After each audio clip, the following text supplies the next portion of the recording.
Unit 1 கணிதம் கற்பித்தலின் குறிக்கோள்களும் நோக்கங்களும். 1.1 கணிதத்தின் பொருள். கணிதம் என்ற சொல் கிரேக்க மொழியிலிருந்து வந்தது. அதன் பொருள் கற்றுக்கொள்வது அல்லது ஒருவர் புதிதாக தெரிந்து கொள்வது என்பதாகும். அரிஸ்டாட்டில் கணிதத்தை அளவீடுகளின் அறிவியல் என வரையறுத்தார். பெகான் என்பவர் கணிதமானது எல்லா அறிவியலுக்கும் நுழைவாயில் என கூறியுள்ளார். லாக்கி என்பவர் கணிதமானது மனதில் சிந்திக்க வைக்கும் பழக்கத்தை ஏற்படுத்துகிறது என கூறியுள்ளார். காஸ் என்ற கணித மேதை எல்லா அறிவியல்களின் இளவரசி கணிதமாகும் என்று கூறினார். நமக்கு கணிதம் என்பது என்னவென்று தெரியும், ஆனால் அதனை வரையறுக்கும் போது அதனை முழுமையாக நம்மால் வரையறுக்க முடிவதில்லை. அகராதியில் கணிதத்தின் பொருளானது அளவீடுகள்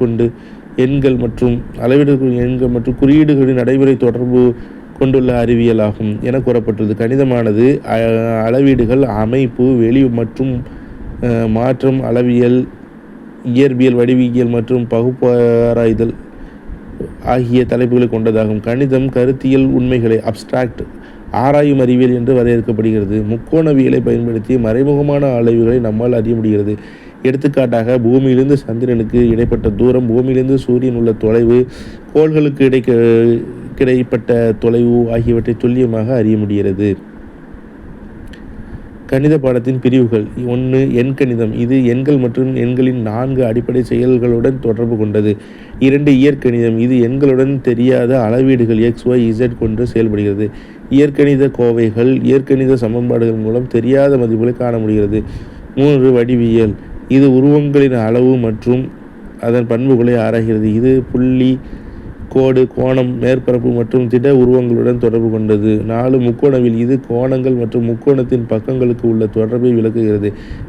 இதன் மூலம் நாம் கருத்தியல் உண்மைகளை ஆராய முடிகிறது.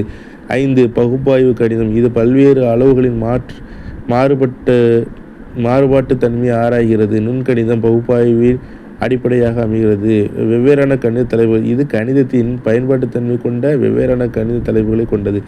ஒவ்வொரு நாகரிக சமுதாயமும் கணித கண்டுபிடிப்புகளை தங்கள் முதன்மை நோக்கமாக கொண்டிருந்தது. கணிதத்தின் தேவையானது சமூகத்தின் தேவைகளை பொறுத்து அமைகிறது.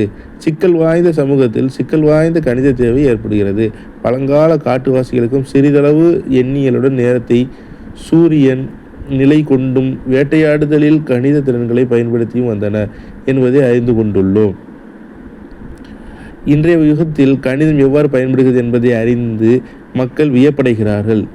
கணிதத்தின் ஒரு கிளையான பயன்பாட்டு கணிதம் அப்ளைடு மேத்தமெட்டிக்ஸ் இயற்பியல், உயிரியல் மற்றும் சமூக வெளிப்பாடுகளுக்கு மிகவும் உதவுகிறது. அறிவியலின் சிக்கல்களை தீர்க்க கணித முறைகள் பயன்படுகின்றன. இயற்பியல் கணிதம், உயிரியல் கணிதம், கணித பொருளியல், கணித தொழில்நுட்பம் முதலிய துறைகளில் முன்னேற்றத்திற்கு கணிதம் பயன்படுகிறது. கணித உண்மைகளை புரிந்து கொள்வதிலும் அதை பயன்படுத்துவதை பொறுத்தும் சமூகத்தின் வளர்ச்சி அமைகிறது.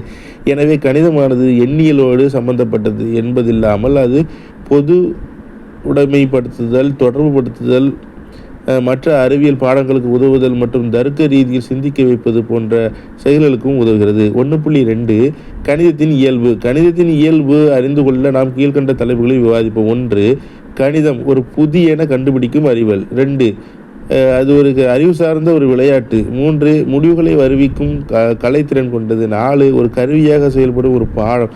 5. ஒழுங்குமுறையுடன் தர்க்க ரீதியில் கொண்டு செல்லும் ஒரு பாடம். 6. ஒரு உள்ளுணர்வு முறை.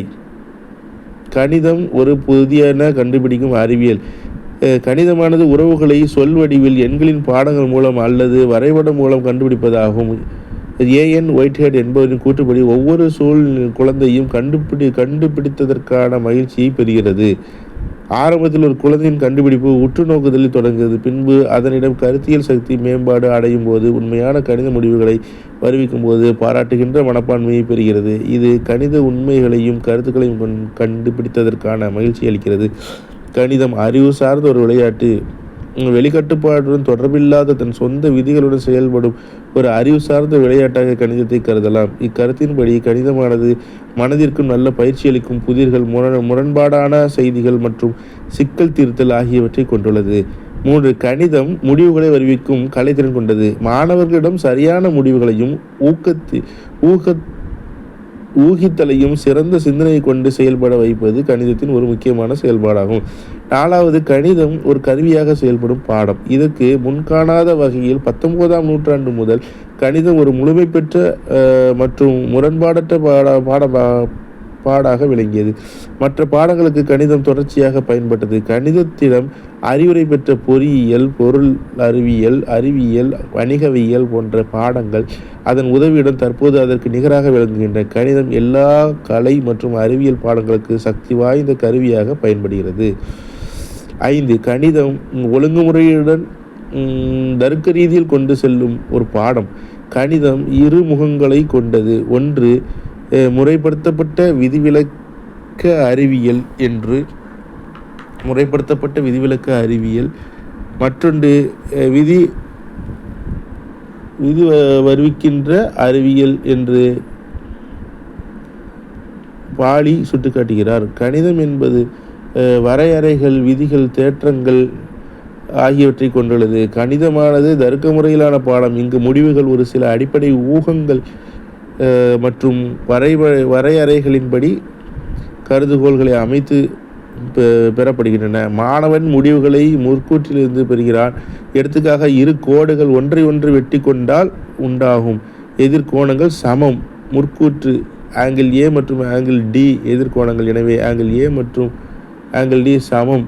முற்கூற்று இம்முடிவு முற்கூற்றிலிருந்து, அதாவது எதிர்கோணங்கள் சமம் என்பதிலிருந்து பெறப்பட்டதாகும். கருத்தியல் மெய்யறிவு மூலம் பெறப்படும் முடிவுகள் இரு படிகளை கொண்டது. எடுத்துக்காட்டாக, நாம் a=b, அதாவது b=c என மெய்ப்பித்தால் பிறகு a=c என்பதாகும். எனினும் பெறப்படும் முடிவுகள் நம்முடைய முற்கூற்று மற்றும் வரையறைகளை ஆகியவற்றோடு தொடர்பு கொண்டது. குறிப்பிட்ட தத்துவத்தின் அடிப்படையில் சில குறிப்பிட்ட நிகழ்வுகளுக்கு உறவு முறை உண்மை மற்றும் எனவும், அதே போன்று நிகழ்வுக்கும் அந்த உறவு முறை உண்மை எனில் அந்த உறவு முறையை பொருட்படுத்துதல் என்கிறோம். எடுத்துக்காட்டாக, மாணவன் முக்கோணத்தின் கோணங்களின் கூடுதல் 180 டிகிரி என பொதுமைப்படுத்துகிறான். இந்த பண்பை பல்வேறு முக்கோணங்களின் கண்ட பின் பொதுமைப்படுத்துதல் ஒரு விதி அல்லது சூத்திரம் கொண்டு வருதல் நடைபெறுகிறது. பல கணித விதிகள் அல்லது சூத்திரங்கள் விதி வரும் முறையிலிருந்து பெறப்படுகின்றன. 6. கணிதம் ஒரு உள்ளுணர்வு முறை. உள்ளுணர்வு என்பது ஒரு சிக்கலின் பொருள் அல்லது முக்கியத்துவம் அல்லது அதன் அமைப்பு ஆகியவற்றை கணித விதிகள் அல்லது கோட்பாடுகள் ஆகியவற்றை அறியாமலேயே தெரிந்து கொள்வதாகும். கருதுகோள்கள் உடனடியாக அமைக்க உள்ளுணர்வு பயன்படுகிறது. அதன் பின் நிரூபிக்கும் முறைக்கு செல்கிறோம். உள்ளுணர்வு என்பது கணித செயல்களை செய்வதற்கான ஒரு நம்பகமான முறை என்று எல்லா நேரங்களிலும் சரியான முக்கியமான விடைகள் கிடைக்கும் என்று சொல்வதற்கில்லை. கணித பாடத்தை கற்றுக்கொள்வதற்கான முதல் படி உள்ளுணர்வாகும். 1.3 கணிதத்தின் வாய்ப்பு எல்லை. நம்முடைய கற்பனை திறன் மற்றும் சிந்தனையை வளர்த்து விதிவரு மற்றும் விதிவிலக்க அறிவை பெற்று வாழ்க்கையில் சிறந்து விளங்க கணிதம் பயன்படுகிறது. நேரம், தூரம் மற்றும் மனித உழைப்பை குறைத்து வாழ்க்கை தரத்தை உயர்ந்த இன்றைய உலகம் கணிதத்தை நம்பியுள்ளது. எடுத்துக்காட்டாக, கணித பயன்பாட்டின் மந்திரம் என்று அழைக்கும் கணினியானது மனித வளர்ச்சிக்கும் முன்னேற்றத்திற்கும் சீரிய முறையில் பங்கு கொள்கிறது. ஏறக்குறைய ஒவ்வொரு பாடமும் கணித பயன்பாட்டினை நேரடியாகவோ அல்லது மறைமுகமாகவோ சார்ந்துள்ளது. இயற்பியல், வேதியியல், வானசாஸ்திரம், புவியியல், பொறியியல் முதலிய துறைகளில் சோதனைகளை வடிவமைக்கவும் விவரங்களை சரியாக பகுத்தாராய கணித முறைகள் பயன்படுகின்றன. சமூக அறிவியல் பாடங்களான பொருளியல், உளவியல், சமூகவியல் முதலிய பாடங்களில் பல்வேறு மாதிரி சட்டங்கள் அமைக்கவும் புள்ளியியல் மூலம் சரியான வழிமுறைகள் மூலம் நல்ல முடிவுகளை எடுக்க கணிதம் பயன்படுகிறது. தினந்தோறும் ஏற்படும் சிக்கல்களுக்கு கருதுகோள்களை அமைத்து தேவையான முடிவுகளை பெற கணிதம் பெரிதும் உதவுகிறது. 10ஆம் வகுப்பு வரை இந்தியாவில் கணித பாடம் ஒரு கட்டாயமான பாடமாக்கப்பட்டதால் கணிதம் கற்பதனால் கிடைக்கும் வாய்ப்புகள் அதிக அளவில் காணப்படுகின்றன. இது ஒரு முக்கியமான பாடம். மற்ற பாடங்களை காட்டிலும் கணிதத்தை நம்முடைய தினசரி வாழ்க்கையில் அதிகமாக பயன்படுத்துகிறோம். கற்றோரும் கல்லாதோரும் கணிதத்தை தம் தினசரி வாழ்க்கையில் பயன்படுத்துகின்றனர். இந்திய கல்விக்குழு தன் அறிக்கையில் கணிதத்தின் முக்கியத்துவத்தை கீழ்கண்டவர் கூறியது. இன்றைய உலகம் அறிவியல் மற்றும் தொழில்நுட்பத்தை அதிக அளவில் சார்ந்து அமைந்துள்ளது. அறிவியல் மற்றும் தொழில்நுட்பம் கணிதத்தையும் கணித அறிவு பெற்ற மனிதர்களையும் அதிக அளவில் சார்ந்து அமைகிறது. நாளைய உலகம் கணித அறிவை பெற்றவர்களுக்கான தேவை அதிக அளவில் ஏற்படும். உள்ளார்ந்த விருப்பம், பல்வேறு நடைமுறை பயன்பாடு ஆகியவற்றில் தர்க்க முறை மற்றும் புதியன படைத்தல் கணிதத்தை சார்ந்துள்ளது. பொறியியலாளருக்கும் விஞ்ஞானிகளுக்கும் தம் வேலைகளில் கணிதம் எவ்வாறு பயன்படுகிறது என்பதை உணர்கிறார்கள். இன்றைய நவீன உலகில் கணித அறிவானது அறிவியல் கற்பதற்கு மட்டுமல்லாமல் வாணிபம், வேளாண்மை, தொழில்துறை, நிர்வாகம், மருத்துவம், சமூகம் மற்றும் இயற்கை அறிவியல் முதலிய அனைத்து துறைகளிலும் பயன்படுகிறது. அறிவியல் மற்றும் தொழில்நுட்பத்தின் வளர்ச்சிக்கு கணிதம் அடிப்படையாகும். கணிதத்தினால் இன்று நாம் வசதியாகவும் மகிழ்ச்சியாகவும் வாழ்கிறோம். நல்ல கணித அறிவு கொண்டவர்களுக்கு அனைத்து துறைகளிலும் வேலைவாய்ப்பு காத்து கொண்டிருக்கிறது. 1.4 கணிதம் கற்பித்தலின் தேவையும் முக்கியத்துவமும்.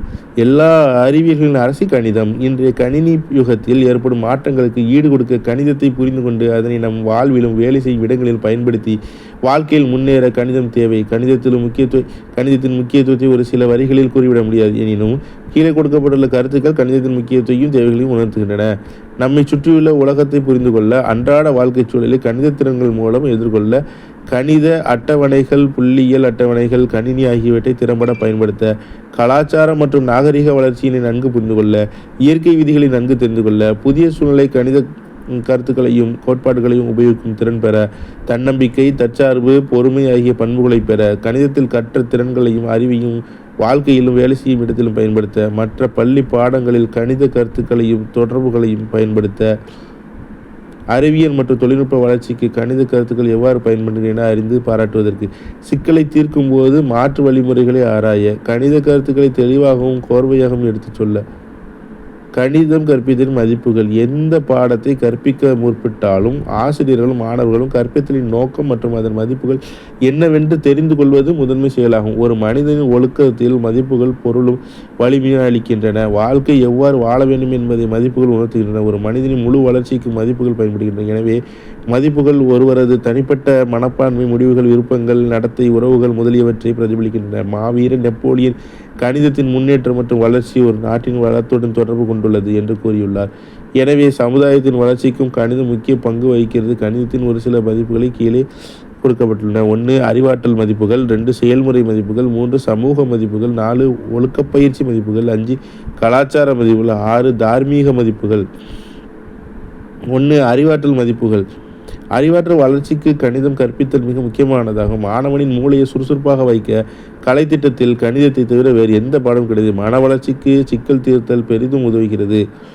கணித சிக்கல்களை தீர்க்க மன வேலை மிகவும் அவசியம். கணித சிக்கல்களை தீர்க்கும் போது மூளை சுறுசுறுப்பாக செயல்படுவதற்கு உருவாக்குவதற்கு புதிய படைத்தலுக்கும் ஏற்ப தொடர்ச்சி கணிதத்தின் ஒவ்வொரு சிக்கலிலும் உள்ளது. இம்முறையில் மாணவனின் அனைத்து மன திறமைகளும் கணிதத்தினால் வளர்க்கப்படுகின்றன. மனிதன் பயிற்சிக்கு சந்தர்ப்பம் அளிப்பது கணித பாடமாகும். மனதின் பயிற்சிக்கு சந்தர்ப்பம் அளிக்கிறது கணித பாடமாகும் என்று பிளாட்டோ கூறியுள்ளார். உலகமானது அறிவாற்றலுடன் நிரம்பியுள்ளது. இது நாளுக்கு நாள் அதிகரித்து கொண்டே செல்கிறது. அறிவாற்றலை பெறுவது முக்கியமானதல்ல, ஆனால் அறிவாற்றலை எப்படி பெறுவது என்பதுதான் முக்கியமானதாகும். அறிவாற்றல் மாணவனின் மனத்திறமைகளை பொறுத்து அமைகிறது. இது மாணவனின் உற்றுநோக்கும் திறன், தர்க்கமுறை திறன், நினைவு, ஒருமுகப்படுதல், புதியன படைக்கும் ஆற்றல், சிந்தனை திறன், காரணம் கூறு திறன், தற்சார்பு, கடின உழைப்பு முதலியவற்றை வளர்ச்சியடைய எல்லா சந்தர்ப்பமும் அளிக்கிறது. செயல்முறை மதிப்புகள். Practical values. அன்றாட இது 2 செயல்முறை மதிப்புகள். பிராக்டிக்கல் வேல்யூஸ் அன்றாட வாழ்க்கைக்கும் மனிதருக்கும் உள்ள தொடர்பை விளக்குவது செயல்முறை மதிப்புகளாகும். பள்ளி கலைத்திட்டத்தில் கணித பாடம் ஒரு முக்கிய இடத்தை வகிக்கிறது. தாய்மொழிக்கு அடுத்தபடியாக வாழ்க்கையின் ஒவ்வொரு செயலிலும் கணிதம் தொடர்பு கொண்டுள்ளது. என்று ஒரு மனிதனுக்கு படிப்பறிவு இல்லாவிட்டாலும் அவன் இவ்வுலகில் வாழ இயலும். ஆனால் அடிப்படை கணித அறிவு கூட இல்லாமல் அவனால் தன்னிச்சையாக வாழ முடியாது. தினக்கூலி ஈட்டும் தொழிலாளர்கள் முதல் தொழில் முனைவோர் வரை அவர்களின் வெற்றிக்கு கணிதமே காரணமாகும். கணிதமின்றி வாழ்க்கை நிகழ்வுகள் இல்லை. எண்ணியல் அறிவு, சதவீதம், லாப நஷ்டம் ஆகிய அடிப்படை கணித அறிவு வாழ்க்கைக்கு தினமும் பயன்படுகிறது. எடுத்துக்காட்டாக நிலம் வாங்கும்போது, விற்கும்போது, அதனை பங்கு போடும்போது எண்ணியல் அறிவு, லாப நஷ்ட விகிதம் மற்றும் போன்ற அடிப்படை கணித அறிவு பயன்படுகிறது. பள்ளியின் மற்ற பாடங்களை படிக்க, குறிப்பாக அறிவியல் பாடங்களை சரியாக புரிந்து கொள்ள கணித அறிவு தேவை. தினசரி செய்தித்தாள்களில் வெளிவரும் பொருளாதார வளர்ச்சி, தொழில்துறை வளர்ச்சி, சென்செக்ஸ் குறியீடு, அகவிலைப்படி ஆகியவனைகளை அறிந்து கொள்ள கணித அறிவு தேவை. மேலும் செய்தித்தாள்களில் வரும் புள்ளியியல் வரைபடங்களை அறிந்து கொள்ள கணித அறிவு தேவை. நாம் சுகமாகவும் மகிழ்ச்சியாகவும் வாழ புதிய அறிவியல் உபகரண கண்டுபிடிப்பு கணிதத்தின் உதவியால் நிகழ்கிறது. கணிதம் பயில்வது வெறும் ஏற்றளவில் தான் என்று மாணவர்கள் நினைக்காமல் அதனை எவ்வாறு நம்முடைய அன்றாட வாழ்வில் பயன்படுத்துகிறோம் என்பதை மாணவர்கள் உணர்ந்தால் கணிதத்தை ஆர்வத்தோடு பயில்வர். 3 சமூக மதிப்புகள். Social values. சமூக மற்றும் பொருளாதார அமைப்பை சரியான முறையில் நிர்வகிக்க மற்றும் பராமரிக்க கணிதம் எவ்வாறு பயன்படுகிறது என்பதை விளக்குவதே சமூக மதிப்புகளாகும். சமுதாய நிலையங்களான மத்திய மாநில அரசு நிர்வாகம், கூட்டுறவு சங்கங்கள், வங்கிகள், காப்பீடு நிறுவனங்கள், தொழிற்சாலைகள் ஆகியவற்றை நிர்வகிக்கும் நடத்தும் கணிதத்தின் பங்கு மகத்தானது. கணித முறைகளான அறிவியல் முறை, ஆய்வக முறை, தர்க்க முறை, விதிவுறு முறை ஆகியவை சமூக முடிவுகளை ஆராயவும், பகுத்தறிவும் மற்றும் தீர்மானிக்கவும் பயன்படுகின்றன. இதற்கு புள்ளியியல் முடிவுகளும் நிகழ்த்தகவும் பெரிதும் பயன்படுகிறது. கணிதத்தின் வளர்ச்சியானது ஒரு நாட்டின் வளமான வளர்ச்சியோடு தொடர்படுத்தப்பட்டுள்ளது என்று மாவீரன் நெப்போலியன் கூறுகிறார். வங்கி, வணிகம், பொறியியல், மருத்துவம், வரி, காப்பீடு போன்ற எல்லா துறைகளிலும் கணிதத்தின் பயன்பாடு எதுவும் செய்ய இயலாது. கணக்கீடுகளில் தவறு செய்வோர் தன்னுடைய தொழில் வர்த்தகத்தில் வெற்றி காணவே முடியாது. இன்று நம் சமுதாயம் அறிவியல் மற்றும் தொழில்நுட்ப துறைகளில் முன்னேற்றம் அடைந்து சிறந்து விளங்குவதற்கு என்றால் அதற்கு கணிதத்தின் பங்களிப்பு மகத்தானது.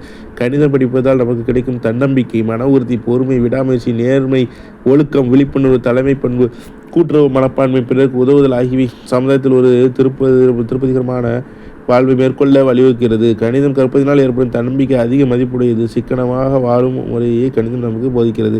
4. ஒழுக்க பயிற்சி மதிப்புகள், டிசிப்ளினரி வேல்யூஸ். எந்த ஒரு செயலை செய்தாலும் அதனை தன்னம்பிக்கையுடனும் ஒழுக்க நெறிகளோடும் செயல்பட கணிதம் எவ்வாறு உதவுகின்றது என்பதை விளக்குவதே ஒழுக்க பயிற்சி மதிப்புகளாகும். கணிதம் கற்பதின் ஒரு முக்கிய நோக்கங்கள் கணிதம் இரு முக்கிய நோக்கங்கள். 1. அறிவை பெறுதல். 2. ஒழுக்க பயிற்சி பெறுதல். லாக்கி என்ற அறிஞர் மனதில் சிந்திக்க வைக்கும் கணிதம் கற்றுக்கொள்வது ஆக்கப்பூர்வமான சிந்தனையை வளர்ப்பதற்கும் திருத்தமாக செயல்படுமாகும். ஒழுக்க பயிற்சிக்கு எளிமை, தர்க்க முறை, சுய சிந்தனை, புத்தி கூர்மை, புதியன படைத்தல், திருத்தமாக செயல்படல் ஆகிய பண்புகள் தேவைப்படுகின்றன. கணிதம் படிப்பதால் இப்பண்புகள் வளர்கின்றன. ஒரு நிலைமையை பகுத்தறிய, ஒரு முடிவை தீர்மானிக்க, சிந்தனையையும் முடிவையும் சரிபார்க்க, தொடர்புகளை உணர, துல்லியமாக இருப்பதில் கவனம் செலுத்த, எழுத்து வேலையை அழகாகவும் திட்டமிட்டும் செய்ய எண் கணிதம் கற்பிக்கப்படுகிறது. பொது விதிகளை தொகுத்தறிவதற்கும் கருத்திலானவற்றை சிந்திப்பதற்கும் இயற்கணிதம் நம் மனதை பழக்குகிறது.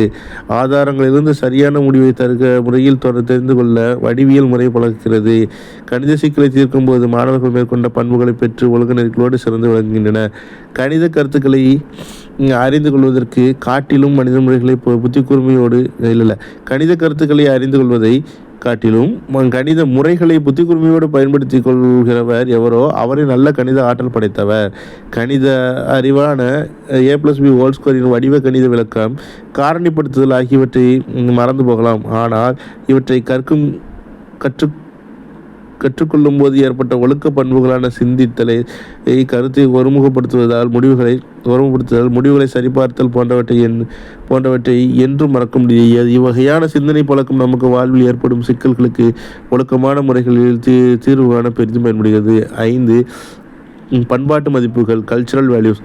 கிரேக்கர்கள் மற்றும் எகிப்தியர்கள் கணிதத்தில் வளர்ச்சியடைந்த காரணத்தினால் அவர்கள் கலாச்சார வளர்ச்சியிலும் நாகரிகம் மற்றும் பயன்பாட்டிலும் முன்னேறியிருந்தனர். ஒரு நாட்டின் பண்பாடு மற்றும் கலாச்சார வளர்ச்சியில் கணிதம் எவ்வாறு பயன்படுகிறது என்பதை விளக்குவதே பண்பாட்டு மதிப்புகளாகும். உலக பண்பாட்டு வரலாற்றின் கணிதத்தின் முக்கியத்துவம் யாரும் மறுக்க முடியாது. சமுதாயத்தில் கல்வியின் நோக்கங்கள் ஒவ்வொரு காலத்திலும் ஒவ்வொரு விதமாக தேவைகளுக்கு ஏற்ப இருந்து வருகிறது. ஆரம்ப காலத்தில் உடல் பலத்தை மட்டுமே கொண்டே கல்வி முறை இன்று படிப்படியாக மாறிய அறிவின் ஆழத்தையும் ஒழுக்கத்தையும் சார்ந்து அமைந்துள்ளது. பித்தாகரஸ் கல்வி கலை திட்டத்தில் ஒற்றப்பயிற்சி, இசை, கணிதம் ஆகியவை 3 நிலைகளாகும் என்று கூறினார். முதலாவதாக ஒற்றப்பயிற்சியால் மாணாக்கர் வலிமை பெறுகின்றனர். 2வதாக இசையால் மக்கள் தூய்மையாக்கப்படுகின்றனர். 3வதாக கணிதத்தால் அவர்கள் முழுமை அடைகின்றனர். பித்தாகரஸ் கணிதத்தை எவ்வளவு உயர்வாக கருதினார் என்பது மேற்கண்ட கூற்றின் மூலம் தெரிகிறது. ஹாக்பென் என்ற அறிஞர் கணிதம் ஒரு நாட்டின் நாகரிகத்தை பிரதிபலிக்கும் கண்ணாடி என்று கூறியுள்ளார். கணிதத்தின் பங்களிப்பால் அறிவியல் மற்றும் தொழில்நுட்ப துறைகளில் நாடு முன்னேறும் போது சமுதாயம் அதன் பயனை அனுபவிக்கிறது. ஒரு சமுதாயத்தின் பயன்பாடு அவர்கள் வாழ்வு முறைகளை பொறுத்து அமைகிறது. வாழ்க்கை முறை அறிவியல் மற்றும் தொழில்நுட்ப துறைகளில் முன்னேற்றத்தை பொறுத்து அமைகிறது. இன்று நாம் பொறியியல், மருத்துவம், தொழிற்சாலைகள், போக்குவரத்து, விவசாயம், அணு ஆற்றல், வானியல் ஆகிய எல்லா துறைகளிலும் முன்னேற்றம் அடைந்ததற்கு அத்துறைகளில் கணிதத்தின் பங்களிப்பே முக்கிய காரணமாகும்.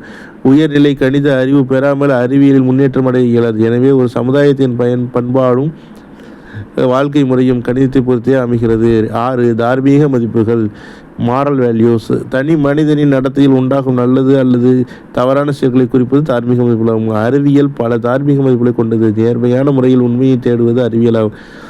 மனிதகுல மேம்பாட்டிற்கு அறிவியல் அறிவோடு தார்மீக மதிப்புகளும் தேவையானதாகும். விஞ்ஞானிகள் ஏமாற்று வேலை, தவறுகள், போலி ஆகியவற்றை அறவே வெறுக்கின்றன. அவர்கள் நம்பகத்தன்மை, சோதனை, துல்லியம், நுட்பம் மற்றும் எளிமை ஆகிய மதிப்புகளை விரும்புகின்றன. இத்தகைய மதிப்புகள் ஆராய்ச்சி ஈடுபடும் போது ஆராய்ச்சிகள் எல்லாம் நமக்கு கிடைக்கின்றன. மற்றவர்களின் நல்ல கருத்துக்கள் ஆராய்ச்சியாளர்களால் ஏற்றுக்கொள்ளப்படுகின்றன. மனிதகுல முன்னேற்றத்திற்கு விஞ்ஞானிகள் ஆராய்ச்சிகளில் ஈடுபட்டு புதியனவற்றை கண்டுபிடிக்கிறார்கள். இவை மாணவர்களிடையே அவர்களின் செயல்களில் உண்மையையும் உண்மையினையும் அறிவாற்றல் நேர்மையினையும் போதிக்கிறது.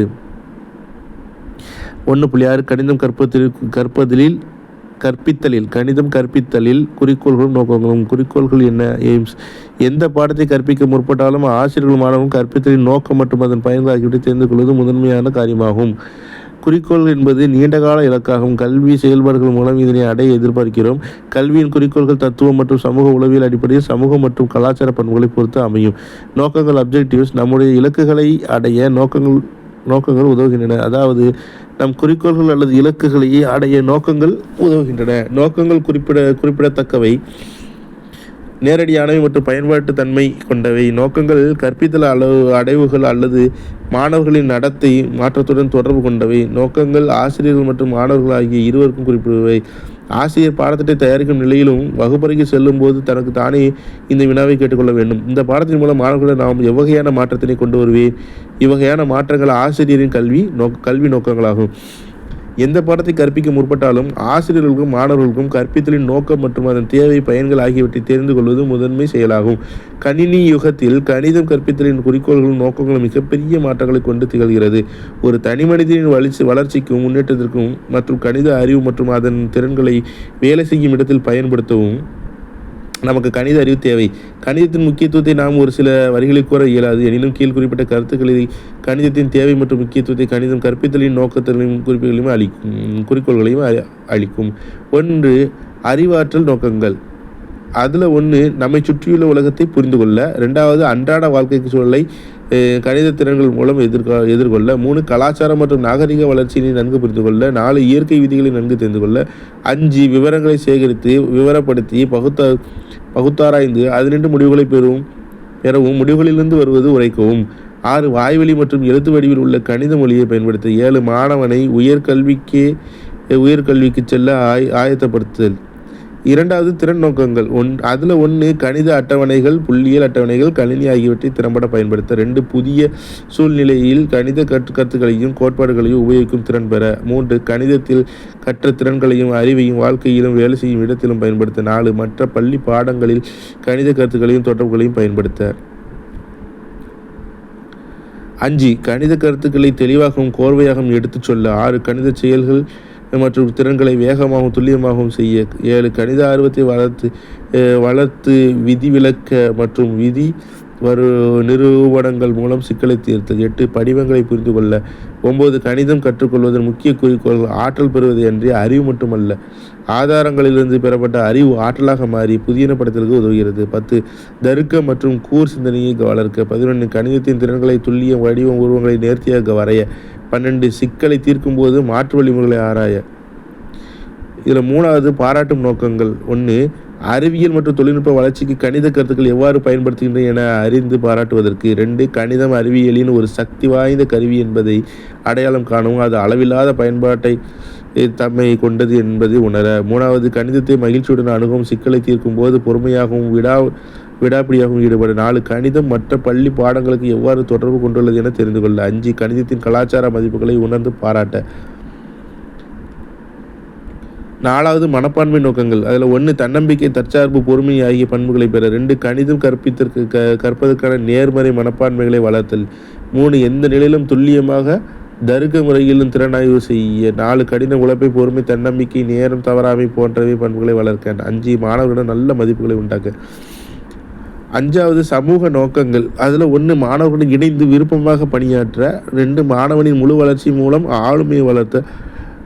3 தலைமை பண்புகளை வளர்க்க கணிதம் உதவுகிறது. 4 மற்றவர்களுக்கு உதவும் மனப்பான்மை வளர்க்கிறது. 1.6.1 பள்ளிகளில் கணித பாடம் கற்பிப்பதின் குறிக்கோள்கள் மற்றும் நோக்கங்கள். நமது கல்வி திட்டத்தில் கணித பாடம் 1ஆம் வகுப்பு முதல் 10ஆம் வகுப்பு வரை கட்டாய பாடமாக வைக்கப்பட்டுள்ளது. 10ஆம் வகுப்பு வரை படித்த ஒரு மாணவர் கணித பாடத்தின் மூலம் சில பொதுவான நோக்கங்களை அடைந்திருக்க வேண்டும். அதற்கேற்ப நடத்தை மாற்றங்களையும் பெற்றிருக்க வேண்டும் எவ்வாறு என்று எதிர்பார்க்கப்படுகிறது. அதே நேரத்தில் நம் கல்வி திட்டத்தில் ஆரம்ப பள்ளி, உயர்நிலைப்பள்ளி மற்றும் மேல்நிலைப்பள்ளி என்ற நிலைகள் உள்ளதால் ஒவ்வொரு நிலைக்கும் ஏற்றவாறு கணித பாடப்பொருள் வகுக்கப்பட்டு அதன் மூலம் அதன் மூலம் மாணவர் நடத்தை மாற்றத்தினை பெற வழிவகுக்கப்படுகிறது. ஒவ்வொரு நிலையிலும் மாணவர்களுக்கு கணிதம் கற்பிப்பதின் நோக்கங்கள் பற்றி காண்போம். ஆரம்ப நிலையில் கணிதம் கற்பிப்பதின் நோக்கங்கள். அதில் 1வது எண்கள் மற்றும் எண்ணும் முறைகள் அறிந்து கொள்ளுதல். 4 கணித அடிப்படை செயல்களில் திறன் வளர்த்தல். அளவிடுதல், தோராயம் மற்றும் கணிப்பு ஆகியவற்றில் திறன் வளர்த்தல். கீழ்கண்ட கணித தலைப்புகளில் அறிவாற்றலை வளர்த்து தினசரி வாழ்க்கையில் அதனை பயன்படுத்தும் திறனை வளர்த்தல். எண்கள் மற்றும் அதன் அடிப்படை செயல்கள்.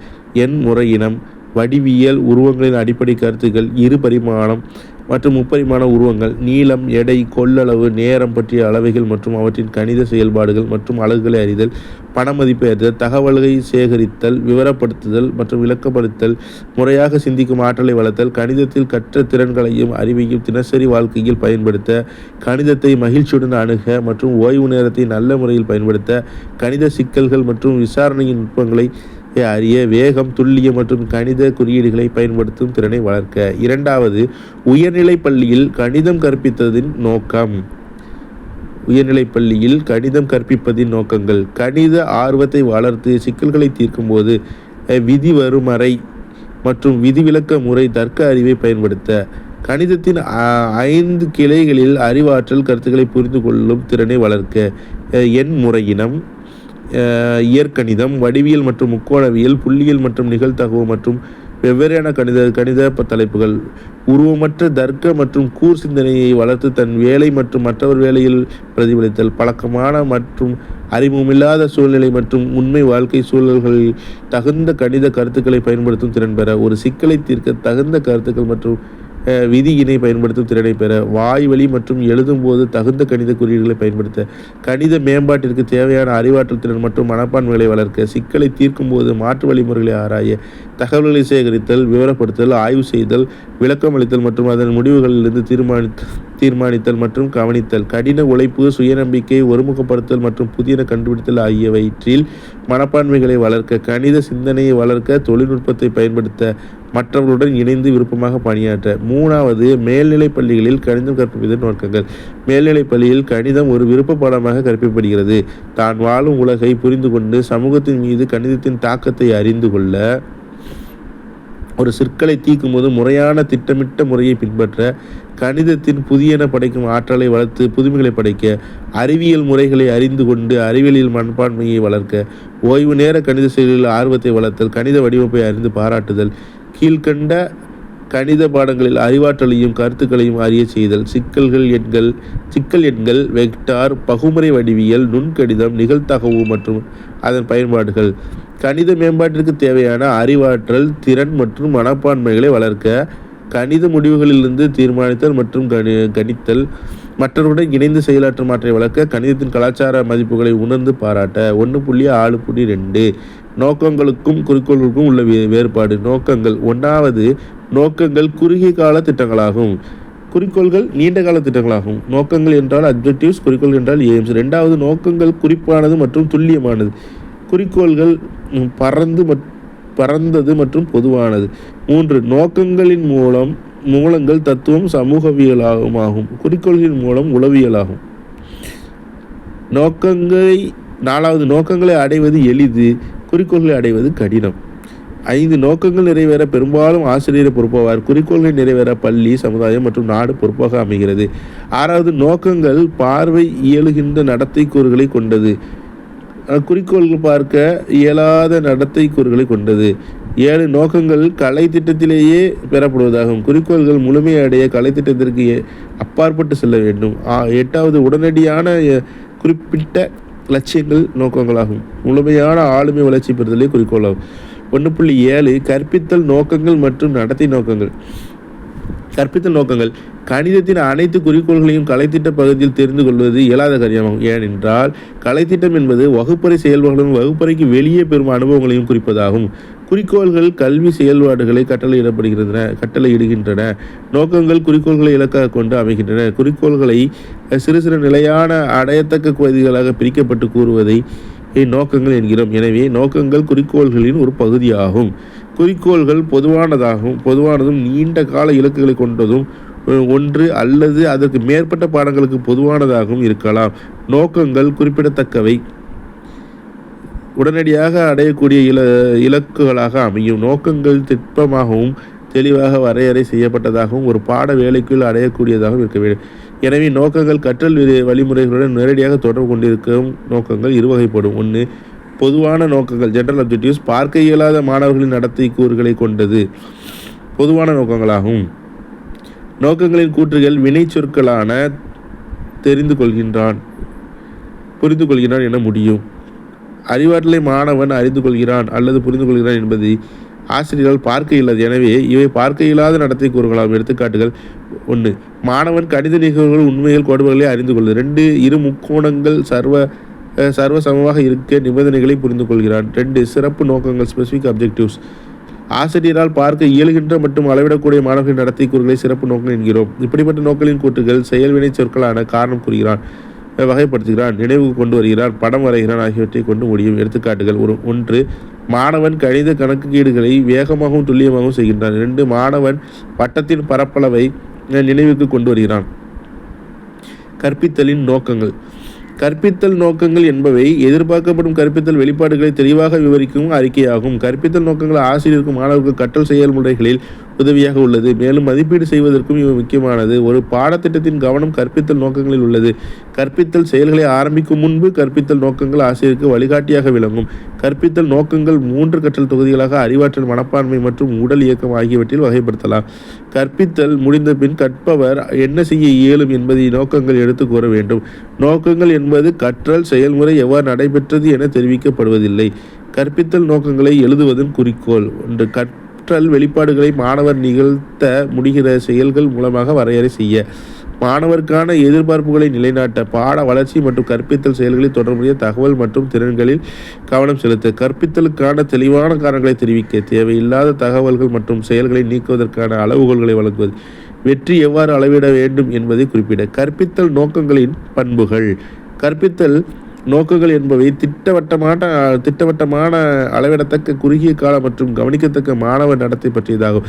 கற்பித்தல் இறுதியில் மாணவர்களுக்கும் விரும்பத்தக்க அறிவு, திறன்கள் அல்லது மனப்பான்மைகள் பற்றி தெரிவிப்பதாக அமைகிறது. கற்றல் முடிந்த பின் மாணவர் செயல்படும் செயல்திறனை விளக்குவதாக அமைகிறது. நன்றாக எழுதப்பட்ட நோக்கம் கற்றல் வெளிப்பாட்டை விவரிப்பதாக அமையும், அல்லது கற்றல் செயல்பாட்டை விவரிப்பதாக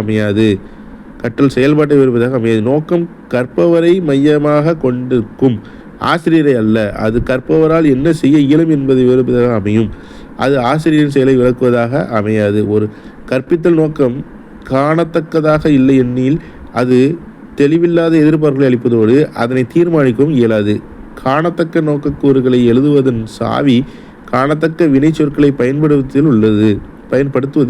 வினை சொற்கள் புரிந்து கொள்ளுதலை குறிக்க தெரிந்து கொள்ளுதல், பாராட்ட, அனுபவித்தல் முதலியவை தெளிவற்று இருப்பதுடன் அவை காணத்தக்கதாகவும் இல்லை. வினை சொற்கள் அடையாளம் காணல், பட்டியலிடுதல், கணக்கிடுதல் போன்றவை வெளிப்படையாகவும் காணத்தக்க செயல்கள் அல்லது அவை காணத்தக்க தயாரிப்புகளாக வழிவகுக்கிறது. நாம் நேரடியாக பார்க்க இயலாத பல்வேறு திறன்கள் உள்ளன. கணித சிக்கலை தீர்க்கும் சிந்தனை செயல்பாட்டினை எளிதாக காண இயலாது. எனினும் அதனை சிக்கலின் விடை அல்லது சிக்கலின் படிகளை கொண்டு அதனை அளவிடலாம். நோக்கங்கள் வரிசையாக பொருத்தமானதாக இருக்க வேண்டும். நோக்கங்கள் நியாயமான கால நேரத்தில் அடையக்கூடியதாக இருக்க வேண்டும். நோக்கங்கள் வளர்ச்சிக்கு ஏற்ற முறையில் அமைந்திருக்க வேண்டும், மாணவரின் அறிவின் நிலைக்கு ஏற்ப. 36ஆம் பக்கம். கற்பித்தல் நோக்கங்களின் முக்கியத்துவம். கற்பித்தல் நோக்கங்கள் ஆசிரியர்களுக்கும் மாணவர்களுக்கும் மிக முக்கியமானதாகும். கற்பவரிடம் இவை எப்படி படிக்க வேண்டும் மற்றும் தேர்வுக்கு எவ்வாறு அணுக வேண்டும் என்று தெரிவிக்கிறது. ஆசிரியர்களுக்கு இவை கற்பித்தல் எவ்வாறு தயாரிக்கப்பட வேண்டும் மற்றும் சோதனைகளை எவ்வாறு திட்டமிட வேண்டும் என தெரிவிக்கின்றன. கற்பித்தல் செயல்பாடுகளில் கற்பித்தல் நோக்கங்கள் மிக முக்கியமான பங்கை வகிக்கின்றன. கற்பித்தலின் இதயம் கற்பித்தல் நோக்கங்களாகும். கற்பித்தலின் நோக்கங்களாகும். 1. கற்பித்தல் செயல்முறைகள் மூலம் கற்பித்தல் வெளிப்பாடுகளை தெளிவாக எடுத்துக்கூற. 2. மாணவர்கள், பெற்றோர் மற்றும் கல்வி அதிகாரிகளுக்கு கற்பித்தல் நோக்கத்தை எடுத்துக்கூற. 3. மாணவர் கற்றலை மதிப்பீடு மற்றும் அளவீடு செய்யும் முறையை விவரிக்க. 4. ஒரு கற்பித்தல் செயலுக்கு பின் மாணவரின் நடத்தையில் ஏற்படும் மாற்றங்களை தெளிவாக எடுத்துக்கூற. 5.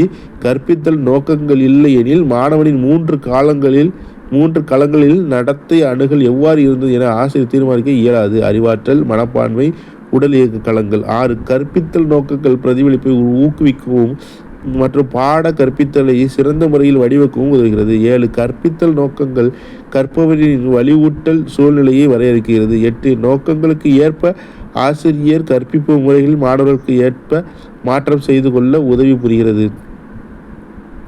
9 மாணவர்கள் எந்த அளவு பாட கருத்தை புரிந்து கொண்டனர் என்பதை தீர்மானிக்க நோக்கங்கள் உதவுகின்றன.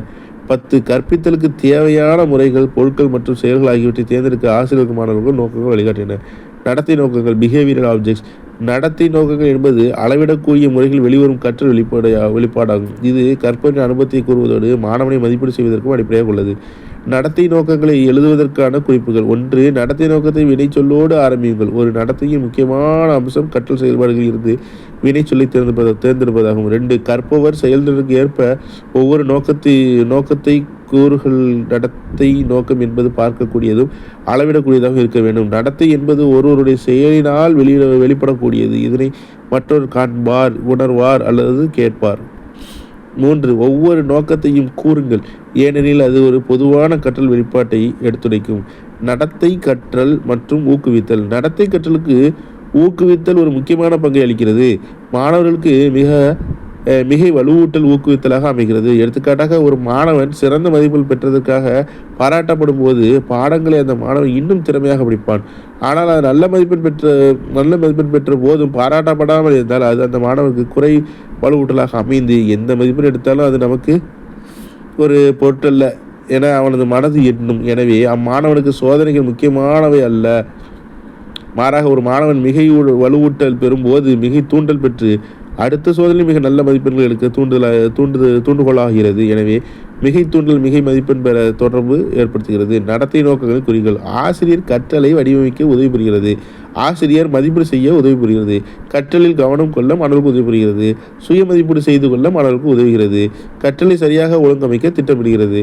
எது முக்கியம் என்பதை ஆசிரியர் கவனமாக செயல்பட உதவுகிறது. கற்பித்தலில் தேவையில்லாமல் மீண்டும் கற்பித்தலை தவிர்க்க உதவுகிறது. ஆசிரியர்களும் மாணவர்களும் முடிவுகள் எடுக்கும் பொறுப்புணர்வை வழங்குகிறது. எதற்கு முக்கியத்துவம் அளிக்க வேண்டும் என்பதை மாணவர் உணர உதவி புரிகிறது. ஆசிரியர் மற்றும் கற்பவரிடையே நல்லுறவை நிலவ உதவி புரிகிறது. நடத்தை நோக்கங்களுக்கான எடுத்துக்காட்டுகள். அறிவாற்றலுக்குள்ள எடுத்துக்காட்டு. ஏற்கனவே கற்ற உண்மைகளை நினைவிற்கு கொண்டு வருதல், புரிந்து கொள்ளுதல், பொருளின் தன்மையினை புரிந்து கொள்ளுதல், பயன்படுத்துதல், ஏற்கனவே கற்றவற்றை புதிய மற்றும் திடமான சூழ்நிலையை பயன்படுத்துதல். பொது நோக்கங்கள். இருபடி சமன்பாடுகளை தீர்க்கும் திறன் பெற்றுள்ளார். சிறப்பு நோக்கங்கள். சூத்திர முறையை பயன்படுத்தி இருபடி சமன்பாடுகளை தீர்க்கும் திறன் பெற்றுள்ளார். 1.7.1 கற்பித்தல் நோக்கங்களை நடத்தை நோக்கங்கள் மூலமாக குறிப்பிடுதல். நடத்தை நோக்கங்கள் என்பது பாட இறுதியில் மாணவர் பெறும் செயல்களில் பாடப்பகுதியை விவரிக்கும் நோக்கங்களாகும். நடத்தை நோக்கங்கள் தெளிவாகவும் துல்லியமாகவும் குறிப்பிட வேண்டும். இதனால் படிக்கும் ஒவ்வொரு பாடப்பகுதியின் வெளிப்பாட்டை சரியாக அறிந்து கொள்ள உதவும். நடத்தை நோக்கங்களை எழுதும் போது கற்றவர் வெளிப்பாட்டை விவரிக்கும் வினை சொல்லி கேட்பது மிகவும் முக்கியமாகும். அதாவது அது அளவிடக்கூடிய பண்பினை பெற்றிருக்க வேண்டும். எடுத்துக்காட்டுகள். 1 மாணவர்கள் செடிகளின் ஆவியாதல் செயல்முறையை விவரிக்க இயலும். இங்கு மாணவர்கள் கற்பித்தல் முடிவில் விவரிக்க உள்ளனர். இங்கு கற்பவருக்கும் கற்பித்தல் வெளிப்பாட்டிற்கும் முக்கியத்துவம் அளிக்கப்படுகிறது. இங்கு கற்றல் என்பது நடத்தை மாறுபாடாகும். 2 சரியான பின்னங்களை அடையாளம் காண்கிறார். இங்கும் கற்பவர் மற்றும் அவரின் செயல்திறன் கொடுக்கப்பட்டுள்ளது. 3 மாணவர்கள் எதிரொலிப்பின் மூலம் விதிகளை புரிந்து கொள்வார்கள். இங்கு கொடுக்கப்பட்டுள்ள புரிந்து கொள்பவர் என்ற வினைச்சொல் நடத்தையை நேரடியாக காண குறிப்பிடுவதல்ல. இது குறிப்பிட்ட நடத்தையை பற்றி தெரிவிப்பதில்லை. மேலே குறிப்பிட்ட நோக்கத்தை கீழ்கண்டவாறு குறிப்பிட வேண்டும். மாணவர்கள் எதிரொலிப்பின் 3 விதிகளை கூறுகிறார்கள். இது இப்போது பார்க்கக்கூடிய நடத்தையாகும். எனவே இங்கு வினைச்சொல் புரிந்து கொள்வர் என்பதை இன்னும் சற்று கூடுதலாக விவரிக்கும் வகையிலும் சில குறிப்பிட்ட நடத்தைகளான கூறுதல், குறிப்பிடுதல், விவரித்தல், கொடுத்தல், வேறுபடுத்துதல் முதலியவற்றால் தெளிவுபடுத்த வேண்டும். வேறு வகையில் கூற வேண்டுமானால் வினைச்சொல் புரிந்து கொள்வர் என்பது மிகவும் பொதுவானது மற்றும் வினைச்சொல் கூறுதல் என்பது ஏற்கனவே குறிப்பிட்டதை விட மிகவும் குறிப்பிடத்தக்கது. கீழே கொடுக்கப்பட்ட 2 நோக்கங்களை சற்று விரிவாக காண்போம். 1 மாணவர் நீராவி இயந்திரம் வேலை செய்வதை தெரிந்து கொள்கிறார்.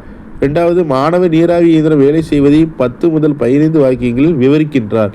மேலே குறிப்பிட்ட முதல் எடுத்துக்காட்டில் ஒருவர் அடுத்தவர் மனதில் என்ன உள்ளது என்பதை பார்க்க இயலாது. நாம் அவர் பெற்ற அறிவுக்கு ஏற்ற நடத்தையை நம்மால் காண இயல்வதில்லை. நோக்கம் ஒரு வகையான செயல்திறனை குறிப்பிடுவதாக அமைத்து அதனை நாம் ஆதாரமாக ஏற்றுக்கொள்ள வேண்டும். இரண்டாவது எடுத்துக்காட்டில் சரியாக கூறப்பட்ட கற்பித்தல் நோக்கம் காணும் நடத்தை கூறுகளில் கொடுக்கப்பட்டுள்ளது. சில சரியாக கூறப்பட்ட கற்பித்தல் நோக்கங்கள். 1வது, வகுப்பறையில் விவாதிக்கப்பட்ட 2ஆம் உலகப் போர் ஏற்பட 3 காரணங்களை மாணவர் விவரிக்கிறார். 2வது, செம்பருத்தி மலரின் அனைத்து பாகங்களையும் வகுப்பு மாணவர் சரியாக குறிப்பிடுகிறார். 3வது, தமிழ்நாட்டில் உள்ள ஏதேனும் 4 மாநகராட்சிகளை மாணவர் கூறுகிறார். 4வது, ஒரு சாதாரண வாக்கியத்தின் பகுதியை மாணவர்கள் அடையாளம் காண்கின்றனர். 5வது, கொடுக்கப்பட்ட 2 அளவுகள் கொண்ட செங்கோண முக்கோணத்தின் மாணவர்கள் வரைகின்றனர். 1. ப்ளூமின் கல்வி நோக்கங்களின் கோட்பாடுகள். கல்வியின் நோக்கங்களை வரையறுக்கவும் புரிந்து கொள்ளவும் வகைப்படுத்தவும் அமெரிக்க கல்வியாளர் ப்ளூமின் மற்றும் அவரது தோழர்கள் அதனை 3 பெரும் தொகுதிகளாக பிரித்து ஆசிரியர்களுக்கு புரியும் வகையில் கூறியுள்ளனர். கல்வியின் நோக்கங்கள்: அறிவு பகுதி, உணர்வு பகுதி, உடல் இயக்க பகுதி. ஒவ்வொரு பகுதியிலும் குறிக்கோள்களை வரிசைகரம் கிரமத்தில் அமைத்து அதன் உட்கூறுகளை எளிமையிலிருந்து கடினத்திற்கு வகைப்படுத்தியுள்ளன. இதுவே ப்ளூமின் கோட்பாடுகள் என்கிறோம். ஒவ்வொரு பகுதியிலும் குறிக்கோள்களை வரிசை கிரமத்தில் அமைத்து அதன் உட்கூறுகளை எளிமையிலிருந்து கடினத்திற்கு. 1.1 அறிவு பகுதி, காக்னேட்டிவ் டொமைன். அறிவு பகுதி என்பது அறிவாற்றலை வளர்ப்பதும் அறிந்தவற்றை நினைவு கூறுதலும் மற்றும் அதனை மீட்டறிதலாகும். அறிவு பகுதியின் குறிக்கோள்கள் 6 பகுதிகளாக பிரிக்கப்பட்டு எளிமையிலிருந்து கடினத்திற்கு கீழிருந்து மேல் வரிசையாக வகைப்படுத்தப்பட்டுள்ளது. அறிவாற்றல், புரிந்து கொள்ளுதல், பயன்பாடு, பகுத்தல், தொகுத்தல், மதிப்பீடு. அறிவாற்றல் இப்பகுதி ஏற்கனவே கற்ற தகவலை நினைவிற்கு கொண்டு வருதல், அடையாளம் காணுதல் மற்றும் அதிக அளவு அறிவை பெறுதல் குறிக்கும். புரிந்து கொள்ளுதல் மாணவன் அறிவாற்றலை எவ்வித சந்தேகமின்றி புரிந்து கொள்வதாகும். அறிவாற்றலை விளக்குதல், தெளிவாக்குதல், வகைப்படுத்துதல் மற்றும் தொகுத்து கூறுதலை குறிக்கும். பயன்பாடு மாணவன் பெற்ற தகவலை புதிய சூழ்நிலையில் பயன்படுத்தும் மற்றும் செயல்படுத்தல் ஆகியவற்றை சிறந்த முறையில் நிறைவேற்றுவதாகும். பகுத்தல் கொடுக்கப்பட்ட தகவல்களை சிறு சிறு பொருள் உணர்த்தும் கூற்றுகளாக பிரித்து அவைகளுக்கு இடையேயான உறவுகளை அறிந்து கொள்வதாகும். வேறுபடுத்துதல் மற்றும் இணைத்தல் போன்றவற்றின் அறிவை இங்கு பெறுகிறான். தொகுத்தல் பகுத்தலுக்கு மாறானது தொகுத்தலாகும். பல்வேறு மூலங்களிலிருந்து பெறப்பட்ட அறிவை ஒன்றிணைத்து ஒரு புதிய அமைப்பு உருவாக்குவதாகும். இந்த குறிக்கோள் மாறுபட்ட சிந்தனை மற்றும் புதியன படைக்கும் திறனை அளிக்கும். மதிப்பிடுதல் அறிவு பகுதியின் உயர்ந்த நோக்கம் மதிப்பிடுதலாகும். இது ஒரு தீர்மானம் அல்லது செயலுக்கு தகுந்த தீர்ப்பு கூறும் திறமையை வெளிப்படுத்துதலை குறிப்பதாகும். தீர்ப்பு, அளவு மற்றும் பண்புசார் பண்புகளை குறிப்பதாகும். எல்லா குறிக்கோள்களுக்கும் அடிப்படையாக விளங்குவது அறிவாற்றலாகும். அறிவாற்றல் இல்லாமல் அறிவு பகுதியின் மற்ற குறிக்கோள்களை அடைய இயலாது. அதே போல அறிவை பெற்றுக்கொண்டு அதனை நன்கு புரிந்து கொண்டால்தான் அதனை நம்மால் புதிய சூழலில் பயன்படுத்த இயலும். எனவே மேல்நிலை குறிக்கோள்களை அடைய கீழ்நிலை குறிக்கோள்களை முதலில் பெற வேண்டும் என்ற அடிப்படையில் குறிக்கோள்கள் எளிமையிலிருந்து கடினத்திற்கு வரிசையாக வகைப்படுத்தப்பட்டுள்ளது. உயர்நிலை மற்றும் மேல்நிலை பள்ளி மாணவர்களுக்கு கணிதம் கற்பிக்கும் போது அறிவு பகுதியின் குறிக்கோள்களை அறிவாற்றல், புரிந்து கொள்ளுதல், பயன்படுத்துதல், பகுத்தல், தொகுத்தல் மற்றும் மதிப்பீடுகள் ஆகியவற்றில் முதல் 3 குறிக்கோள்களுக்கு முக்கியத்துவம் கொடுக்க வேண்டும். மற்ற 3 குறிக்கோள்களான பகுத்தல், தொகுத்தல், மதிப்பீடுதல் மாணவரின் புத்தி கூர்மை மற்றும் மன முதிர்ச்சிக்கு ஏற்ப பயிற்சி அளிக்கலாம். இது ஆசிரியர்களுக்கு கீழ்கண்ட வகையில் பயன்படுகிறது. ஒப்படைப்புகளின் கடினத்தன்மையை மதிப்பிட மற்றும் தீர்ப்பளிக்க உதவுகிறது. பாடத்தின் துல்லியத்தன்மையை அதிகரிக்கிறது. தனிநபர் கற்றலை எளிதாக்கும் செயலை நிகழ்த்துகிறது. கூட்டு ஒப்படைப்புகளை வடிவமைக்கிறது. கற்றலுக்கான திட்ட அடிப்படையிலான திட்டங்களை மேற்கொள்ள உதவி புரிகிறது. குழு விவாதத்திற்கு உதவுகிறது. அறிவாற்றல் பகுதியின் கற்பித்தல் குறிக்கோள்கள். அறிவு பகுதியின் பகுதிகள். அறிவாற்றல் பள்ளி கணித பாடத்தில் மாணவன் கணித குறியீடுகள், கருத்துக்கள், வரையறைகள், சூத்திரங்கள், தத்துவங்கள், செயல்முறைகள் ஆகியவற்றை அறிந்து கொள்கிறான். கற்பித்தல் குறிக்கோள்கள் மாணவன் கணித சூத்திரங்கள், வாக்கியங்கள், கருத்துக்கள் ஆகியவற்றை நினைவுக்கு கொண்டு வருகிறான். கற்றவற்றை கண்டுணர்கிறான். புரிந்து கொள்ளுதல் மாணவன் கணித குறியீடுகள், வரையறைகள், சூத்திரங்கள், தத்துவங்கள், செயல்முறை ஆகியவற்றை புரிந்து கொள்கிறான். மாணவன் எடுத்துக்காட்டுகளை அளிக்கிறான், காரணத்தை கொடுக்கிறான். 3வது ஒப்பு நோக்குகிறான். 4வது கொடுத்துள்ள கருத்துக்களின் வேறுபாட்டை கண்டறிகிறான். 5 கொடுத்துள்ள விவரங்களை வகைப்படுத்துகிறான். 6 கொடுத்துள்ள விவரங்களின் தொடர்பை கூறுகிறான். 7 தவறுகளை கண்டுபிடித்து சரி செய்கிறான். 8 சொல்வகை விவரங்களை குறியீட்டு வடிவில் அமைக்கிறான். 9 கொடுத்துள்ள விவரங்களுக்கு விளக்கம் அளிக்கிறான். 10 முடிவை மதிப்பிடுகிறான். அறிவு பகுதியின் பகுதிகள். பயன்பாடு கணித அறிவையும் புரிதலையும் பயன்படுத்தி புதிய சூழ்நிலையில் சிக்கலை தீர்க்க பயன்படுத்துகிறான். மாணவன் 1. சிக்கலில் கொடுக்கப்பட்டது என்ன, தேவையானது என்ன என்று ஆராய்கிறான். 2. கொடுக்கப்பட்ட விவரங்கள் போதுமானவையா என ஆராய்கின்றான். 3. சிக்கலை விடுவிப்பதற்கு தேவையான சூத்திரம் மற்றும் சரியான வழிமுறைகளை காண்கிறான். 4. சிக்கலை பொருத்தமான முறையில் தீர்வு செய்து விடை காண்கிறான். 5. முடிந்தால் மாற்று முறைகளை கூறுகிறான். 6. முடிவுகளை சரிபார்க்கிறான். பகுத்தல் கொடுக்கப்பட்ட கணித கூற்றை எளிமையான சிறு சிறு பொருட்கள் உணர்த்தும் கூற்றுகளாக பிரிக்கிறான். மாணவன் 1. கருதுகோள்களின் பொருள் உணர்கிறான். 2. கொடுக்கப்பட்ட விவரங்களிலிருந்து முடிவை தீர்மானிக்கிறான். 3. கணித கூற்றுகளின் நடத்தைக்கான காரணங்கள் கண்டறிகிறான். 4. கணித கருத்துக்களை வேறுபடுத்துகிறான், தேர்ந்தெடுக்கிறான் மற்றும் விளக்குகிறான். அறிவு பகுதியின் பகுதிகள்: தொகுத்துதல் பல மூலங்களிலிருந்து பெறப்பட்ட கருத்துக்களை ஒன்றிணைத்து ஒரு புதிய அமைப்பை அல்லது கருத்தை உருவாக்குகிறான். மாணவன் புதிய செயலை மேற்கொள்ள முறையை வடிவமைக்கிறான். 2. முடிவை மேம்படுத்துவதற்கான செயல்முறையை திருத்துகிறான். 3. கணிதத்தை கூற்றுகளாக உண்டாக்குதல், அமைத்தல், ஒருங்கிணைத்தல் ஆகியவற்றை செய்கிறான். 4. கொடுக்கப்பட்ட சிக்கலை தீர்க்கிறான். 5. கருத்துக்களை முன்கூட்டியே கணிக்கிறான். மதிப்பிடுதல் கணித பொருட்கள் அல்லது முறைகளும் அளவு மற்றும் பண்புசார் மதிப்பீடு அளிக்கிறான். மாணவன் கொடுக்கப்பட்ட சிக்கல்களின் தீர்வை மதிப்பிடுகிறான். 2. மிகச் சரியான தீர்வை தேர்ந்தெடுக்கிறான். 3. ஒரு புதிய திட்டத்தை விளக்குகிறான் மற்றும் நியாயப்படுத்துகிறான். 4. கணித கூற்றுகளுக்கு கருத்து சொல்கிறான். 5. கணித கூற்றுகளை மீள்பார்வை விமர்சனம் செய்கின்றான். 1.2 உணர்வு பகுதி அஃபெக்டிவ் டொமைன். பாடப்பொருள்: அணுகுமுறையில் உணர்ச்சி மற்றும் மனப்பான்மையுடன் ஈடுபடுத்துவது உணர்வு பகுதியாகும். மாறாக அறிவு மற்றும் அறிவாற்றல் திறன்களை பாடப்பொருளுடன் தொடர்புபடுத்துவது அறிவாற்றல் பகுதியாகும். உணர்வு பகுதி என்பது மாணவர்களது கல்வி மற்றும் சமூக உணர்வுகளை வளர்ப்பது, ஏற்றுக்கொள்ளுதல், பதிலளித்தல், மதிப்பிடுதல், ஒருங்கமைத்தல் மற்றும் பண்புகள் போன்ற உணர்வு ரீதியான குறிக்கோள்களை அடிப்படையாக கொண்டு அமைக்கப்பட்டுள்ளது. உணர்வு பகுதியின் பகுதிகள்: 1. ஏற்றுக்கொள்ளுதல். ஆசிரியர் கூறிய கருத்துக்களை கற்றுக்கொள்ளும் முதல் படி இதுவாகும். குறிப்பிட்ட நிகழ்வு அல்லது தூண்டுதலுக்கு கற்பவர் கவனமாக கேட்டலை குறிக்கும். 2. பதிலளித்தல். இதனை ஆர்வமளிக்கும் குறிக்கோள்கள் என அழைப்பதும் உண்டு. மாணவர் கவனமாக செயல்பட போதுமான ஊக்கம் இங்கு அளிக்கப்படுகிறது. வரலாறு பாடத்தில் ஏற்படும் ஆர்வம் வாழ்க்கையில் ஒரு குறிப்பிட்ட தொழிலை தேர்ந்தெடுக்க உதவுகிறது. வரலாறு பாட ஆர்வத்தை மேம்படுத்த புத்தகங்களை படித்தல், இதழ்களை படித்தல், புதிய இடங்களுக்கு சென்று பார்வையிடுதல் ஆகிய செயல்களில் மாணவர் ஈடுபடுகிறார். 3. பாராட்டுதல். மாணவன் வரலாறு பாடமானது தினசரி வாழ்க்கையில் எவ்வாறு பயன்படுகிறது மற்றும் பிற பாடங்களுக்கு அது எவ்வாறு உதவுகிறது என்பதை அறிந்து பாராட்டுகிறான். 4. அமைப்பு. இந்த குறிக்கோள் பல்வேறு மதிப்புகளை ஒன்றிணைத்தல், அவற்றுக்கிடையே ஏற்படும் முரண்பாடுகளை தீர்த்தல் மற்றும் அவைகளுக்குள் நிலையான மதிப்பு அமைப்பு உருவாக்குதல் ஆகும். 5. மதிப்புகள். இது ஒரு பொருள், நிகழ்வு அல்லது நடத்தைக்கு தனி மனிதரின் சொந்த மதிப்பீடு அல்லது மதிப்பிடுதலை குறிக்கும். இது மனப்பான்மை எனவும் குறிக்கப்படும். வரலாறு பாடத்தில் சரியான மனப்பான்மையை வளர்ப்பதும் வரலாறு கற்பதன் முக்கிய குறிக்கோள்களையும் ஒன்றாகும். உணர்வு பகுதியின் கற்பித்தல் குறிக்கோள்கள். உணர்வு பகுதிகள் கற்பித்தல் குறிக்கோள்கள்: 1.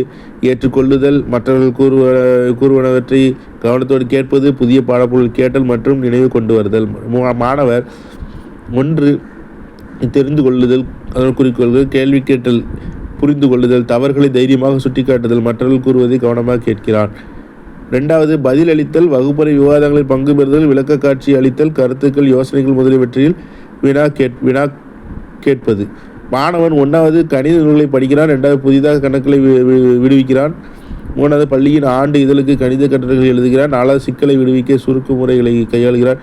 5. பாடத்திட்டத்திற்கும் கூடுதலாக கணித அறிவு பெறுகிறான். 6. பாடத்திட்டத்தின் இல்லாத கணித சிக்கல்களை தீர்க்கிறான். 7. கணித கழகத்தின் நடவடிக்கைகளில் பங்கு பெறுகிறான். 3. பாராட்டுதல், எளிதில் ஏற்றுக்கொள்ளுதல் முதல் சிக்கலான நிலை வரை.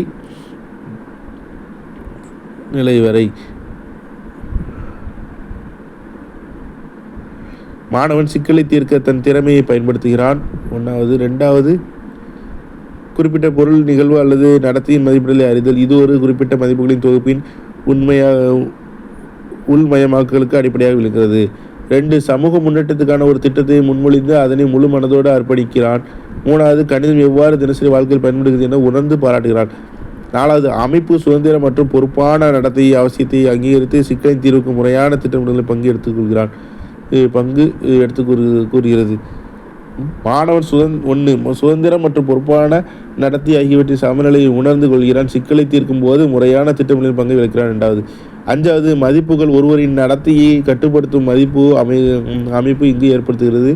சிக்கல் தீர்த்தலில் புறநிலை அணுகுமுறையை பயன்படுத்துகிறது. புதிய ஆதாரம் கிடைக்கப்பெற்றால் தன் முடிவை சரிபார்க்கிறான் மற்றும் தன் நடத்தையை மாற்றிக்கொள்ள இப்பகுதி பயன்படுகிறது. மாணவன் ஒன்று தனியாக வேலை செய்யும் போது தன்னம்பிக்கையுடன் செயல்படுகிறான். 2 குழு செயல்களில் ஒத்துழைக்கிறான். 3 புதிய சான்றுகளுக்கு ஏற்ப முடிவுகளை திருத்தி அமைத்து தன் நடத்தையை மாற்றிக்கொள்கிறான். 4 மக்களை அவர்களின் தோட்டத்திற்காக அல்லாமல் அவர்கள் எப்படிப்பட்டவர்கள் என்பதை கொண்டு மதிப்பிடுகிறான். 5 தர்க்க முறையில் நிரூபிக்கப்பட்ட கூற்றுக்களை ஒத்துக்கொள்கிறான். 1.3 செயல்திறன் பகுதி சைக்கோமோட்டார் டொமைன். ப்ளூம் மற்றும் அவரது தோழர்கள் உருவாக்கிய கோட்பாடுகள் மீது எலிசபெத் சிம்சன் உடல் இயக்க கோட்பாடுகளை அமைக்கிறார். உடல் இயக்க பகுதியின் திறன்களை பயன்படுத்துதல் மற்றும் அவற்றை ஒருங்கிணைத்தல் சிம்சனின் செயல்திறன் பகுதியை சார்ந்ததாகும். சிம்சனின் கோட்பாடுகள் உற்று நோக்குதல் முதல் கண்டுபிடிப்பு வரை ஒரு திறனின் தேர்ச்சியின் முன்னேற்றத்தை கவனத்தில் கொள்கிறது. செயல்திறன் பகுதியானது உடல் இயக்கம், ஒருங்கிணைப்பு மற்றும் புலன்களின் திறன்களுக்காக பகுதிகளை உள்ளடக்கியதாகும். இத்தகைய திறன்களை வளர்ச்சியடை செய்வது பயிற்சியாகும். இப்பகுதியின் திறன்களை வேகம், துல்லியம், செயல்முறைகள் அல்லது நுட்பம் ஆகியவற்றை கொண்டு அறிந்து கொள்ளலாம். உடல் இயக்க பகுதியின் 7 முக்கிய கற்றல் நோக்கங்கள் புலன் உணர்வு, ஒருமுகப்படுத்துதல், வழிகாட்டுதல், இயந்திர நுணுக்கம், சிக்கலான வெளிப்படையான பதில், மேம்படுத்துதலில் உருவாக்குதல் ஆகியவையாகும். செயல்திறன் பகுதியின் பகுதிகள் புலனுறவு, உடல் இயக்க செயல்களை புலனுறவு துணை கொண்டு பயன்படுத்தும் திறன் பெறுதல். 2 ஒருமுகப்படுத்துதல், ஒரு செயலை செய்ய தயார் நிலையில் இருத்தல், ஒரு சூழலுக்கு பதிலளிக்கும் வகையில். இது உடல், மன மற்றும் உணர்ச்சி நிலையை உள்ளடக்கியதாகும். 3 வழிகாட்டுதல், ஆசிரியர்கள் கூறும் முறைகளை பின்பற்றுவது மற்றும் பல்வேறு இயக்கங்களை வகைப்படுத்தும் திறன் பெறுதல். ஒரு சிக்கலான திறனை அறிந்து கொள்வதன் முதல் படி இதுவாகும். இது போலியாக செய்தல் மற்றும் சோதனை மற்றும் பிழையை உண்டாக்கியது. இது 4வது இயந்திர நுணுக்கம், ஒரு சிக்கலான திறனை அறிந்து கொள்வதில் உள்ள நிலையாகும். கற்றுக்கொண்ட செயல்கள் இங்கு பழக்கமாக மாறும் மற்றும் இயக்கங்கள் நம்பிக்கையுடன் திறமையுடன் செயல்படும். 5வது சிக்கலான வெளிப்படையான பதில், இது திறமை அடைவதில் மிக உன்னதமான நிலையாகும். மேலும் இது இயற்கையாக மற்றும் தானே இயங்கும் நிலையாகும். குறைந்த அளவு சக்தியை பயன்படுத்தி விரைவாக, துல்லியமாக மற்றும் மிகவும் ஒருங்கிணைந்த செயல்திறன் இங்கு ஏற்படும். 6வது வேறுபடுத்தி அமைத்தல், திறன்கள் நன்றாக வளர்ச்சி அடைந்து புதிய மற்றும் சிறப்பு தேவைகளை சிந்திக்கும் ஆற்றல் பெறுகிறது. தனிப்பட்ட ஒருவர் இயக்க முறைகளை சிறப்பு தேவைகளுக்கு ஏற்ப மாற்றி அமைக்கிறார். 7 உருவாக்குதல், ஒரு குறிப்பிட்ட சிக்கல் அல்லது குறிப்பிட்ட நிலைக்கு தக்க புதிய இயக்க முறைகளை உருவாக்குகிறார். கற்றல் வெளிப்பாடுகள் மிகவும் மேம்படுத்தப்பட்ட திறன்களை கொண்ட புதிய படைத்தலை வலியுறுத்துகிறது. செயல்திறன் பகுதியில் கற்பித்தல். செயல்திறன் பகுதியின் கற்பித்தல் குறிக்கோள் நோக்கங்கள். 1 புலனாய்வு, உடல் இயக்க திறன்களை வழிகாட்டும் மிக அடிப்படையான உணர்வு தகவல் புகழுணர்வு ஆகும். மாணவன் 1 மொழி சார்பற்ற குறிக்கோளை உடல் மொழி அறிந்து கொள்ளுதல். 2வது ஒரு பந்தை எறிந்த பின் அது எங்கு சென்றடையும் என்பதை கணித்து அங்கு சென்று அந்த பந்தை பிடித்தல். 3வது ஆசிரியர் செய்யும் செயல்களை உற்று நோக்குதல். 2வது ஒருமுகப்படுத்துதல், உடல், மனம் மற்றும் உணர்ச்சி பூர்வமாக செயல்பட தயாராக வைப்பது ஒருமுகப்படுத்தலாகும். மாணவன் ஆசிரியர் செய்யும் செயலை அதே போல் செய்தல். 2வது ஒரு சிக்கலை தீர்க்க தொடர் வகையான படிகளை மேற்கொள்ளுதல். 3வது ஒரு புதிய செயல்முறையை அறிய விரும்பும் கொள்ளுதல். 3வது வழிகாட்டுதல், தனித்துவமான வழிமுறைகளை பெரும்பாலும் திறன்களுக்கு பயிற்சி மற்றும் போல செய்தல் மற்றும் போல செய்தலை வழி நடத்துவது வழிகாட்டுதல் ஆகும். மாணவன் பின்பற்றுகிறார், செயலாற்றுகிறார், பதிலளிக்கிறார். 4வது இயந்திர நுணுக்கம், செயல்பாடுகளை மிகுந்த துல்லியத்தன்மை. மாணவன் ஒரு மிதிவண்டியை இயக்குகிறார். ஒருங்கிணைப்பு மற்றும் திறமை கொண்டு செயலாற்றுவது இயந்திர நுணுக்கமாகும். 2வது பொருத்துகிறார், அகற்றுகிறார், அளவிடுகிறார், கலக்குகிறார். 5வது சிக்கலான வெளிப்படையான பதில், உடல் இயக்க திறன்கள் தானாகவே செயல்படுவது சிக்கலான வெளிப்படையான பதில் எனப்படும். மாணவன் கணினியை வேகமும் துல்லியமாக இயக்குகிறார். 2வது பொருத்துகிறார், கட்டமைக்கிறார், அளவிடுகிறார், ஏற்பாடு செய்கிறார். 6வது வேறுபடுத்தி அமைத்தல், ஒரு சிக்கலான நிலையை சமாளிக்க திறன் தொகுப்புகளை ஏற்றுக்கொள்வது வேறுபடுத்துதல் ஆகும். மாணவன் எதிர்பாராத நிலைமைகளில் பயனுள்ள முறைகளில் செயல்படுகிறார். 2வது தேவைகளை எதிர்கொள்ள வழிமுறைகளை மாற்றி அமைக்கிறார். 3வது புதிய முறையை கொண்டு ஒரு பணியை செய்கிறார். 7வது உருவாக்குதல், குறிப்பிட்ட சூழல்களில் புதிய வடிவங்கள் உருவாக்குதல் எனப்படும். மாணவன் புதிய கோட்பாட்டை அமைக்கிறார், வடிவமைக்கிறார், உருவாக்கிறார், கட்டமைக்கிறார், தொகுக்கிறார்.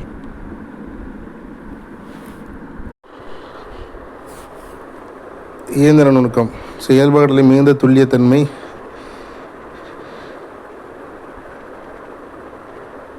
செயல்திறன் பகுதியில் ஒருங்கிணைப்பு மற்றும் திறமை கொண்டு செயலாற்றுவது இயந்திர நுணுக்கம் எனப்படும். இரண்டாவது, பொருத்துகிறார், அகற்றுகிறார், அளவிடுகிறார், கலக்குகிறார் என்பதை பார்த்தோம். கணிதத்தில் மேம்படுத்தப்படும் திறன்கள் 54ஆம் பக்கம். கணித பாடத்தில் கீழ்கண்ட திறன்களை மேம்படுத்தலாம். சில திறன்களான அட்டவணைப்படுத்துவதும் திறன், கணக்கீடு செய்யும்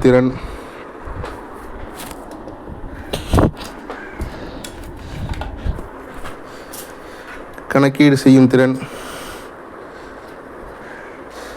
ஆகியவை செயல்திறன் பகுதிகளை மட்டும் சார்ந்தவை என்று கூற இயலாது. வடிவியல் உருவங்களை வரையும் திறன் பெறுதல், வரைபடத்தை வரையும் திறன் பெறுதல், அட்டவணைகள், விவர விளக்கப்படங்கள் ஆகியவற்றை அறியும் திறன் பெறுதல். 4வது, கவனித்தலை மேம்படுத்தும் திறன் பெறுதல்.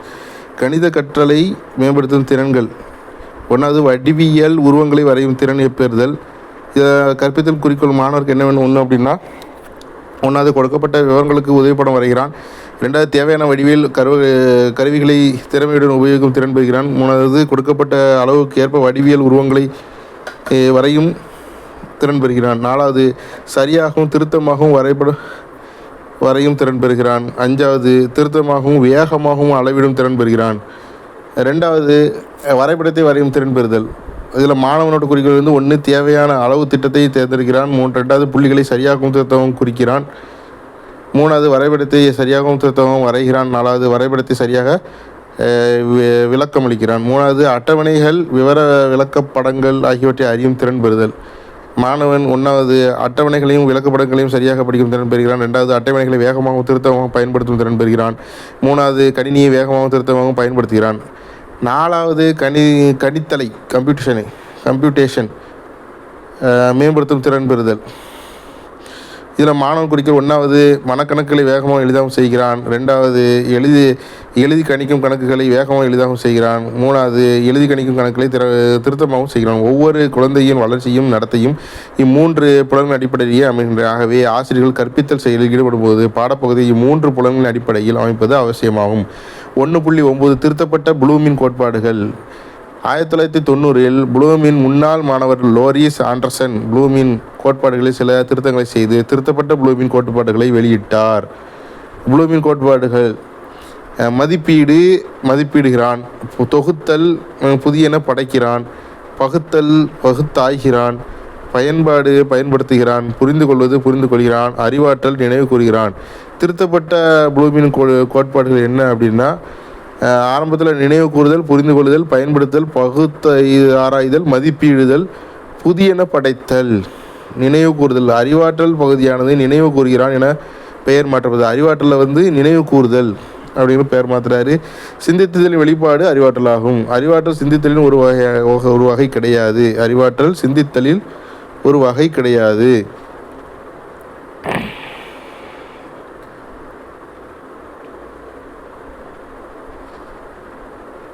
வெளிப்பாடு அறிவாற்றல் சிந்தித்தலின் ஒரு வகை கிடையாது. எனவே சிந்தித்தலின் ஒரு வகையை குறிக்க அறிவாற்றல் என்ற சொல் சரியானது இல்லை. எனவே அச்சொல் நினைவு கூறுதல் என மாற்றப்பட்டது. செய்திகளை மீட்டறிதல், நினைவு கூறுதல் என்கிறோம். ஏற்கனவே படித்த தகவலை அடையாளம் காணல், பட்டியலிடுதல், விவரித்தல், பெயர் கூறுதல், கண்டுபிடித்தல் ஆகியவற்றையே குறிக்கும்.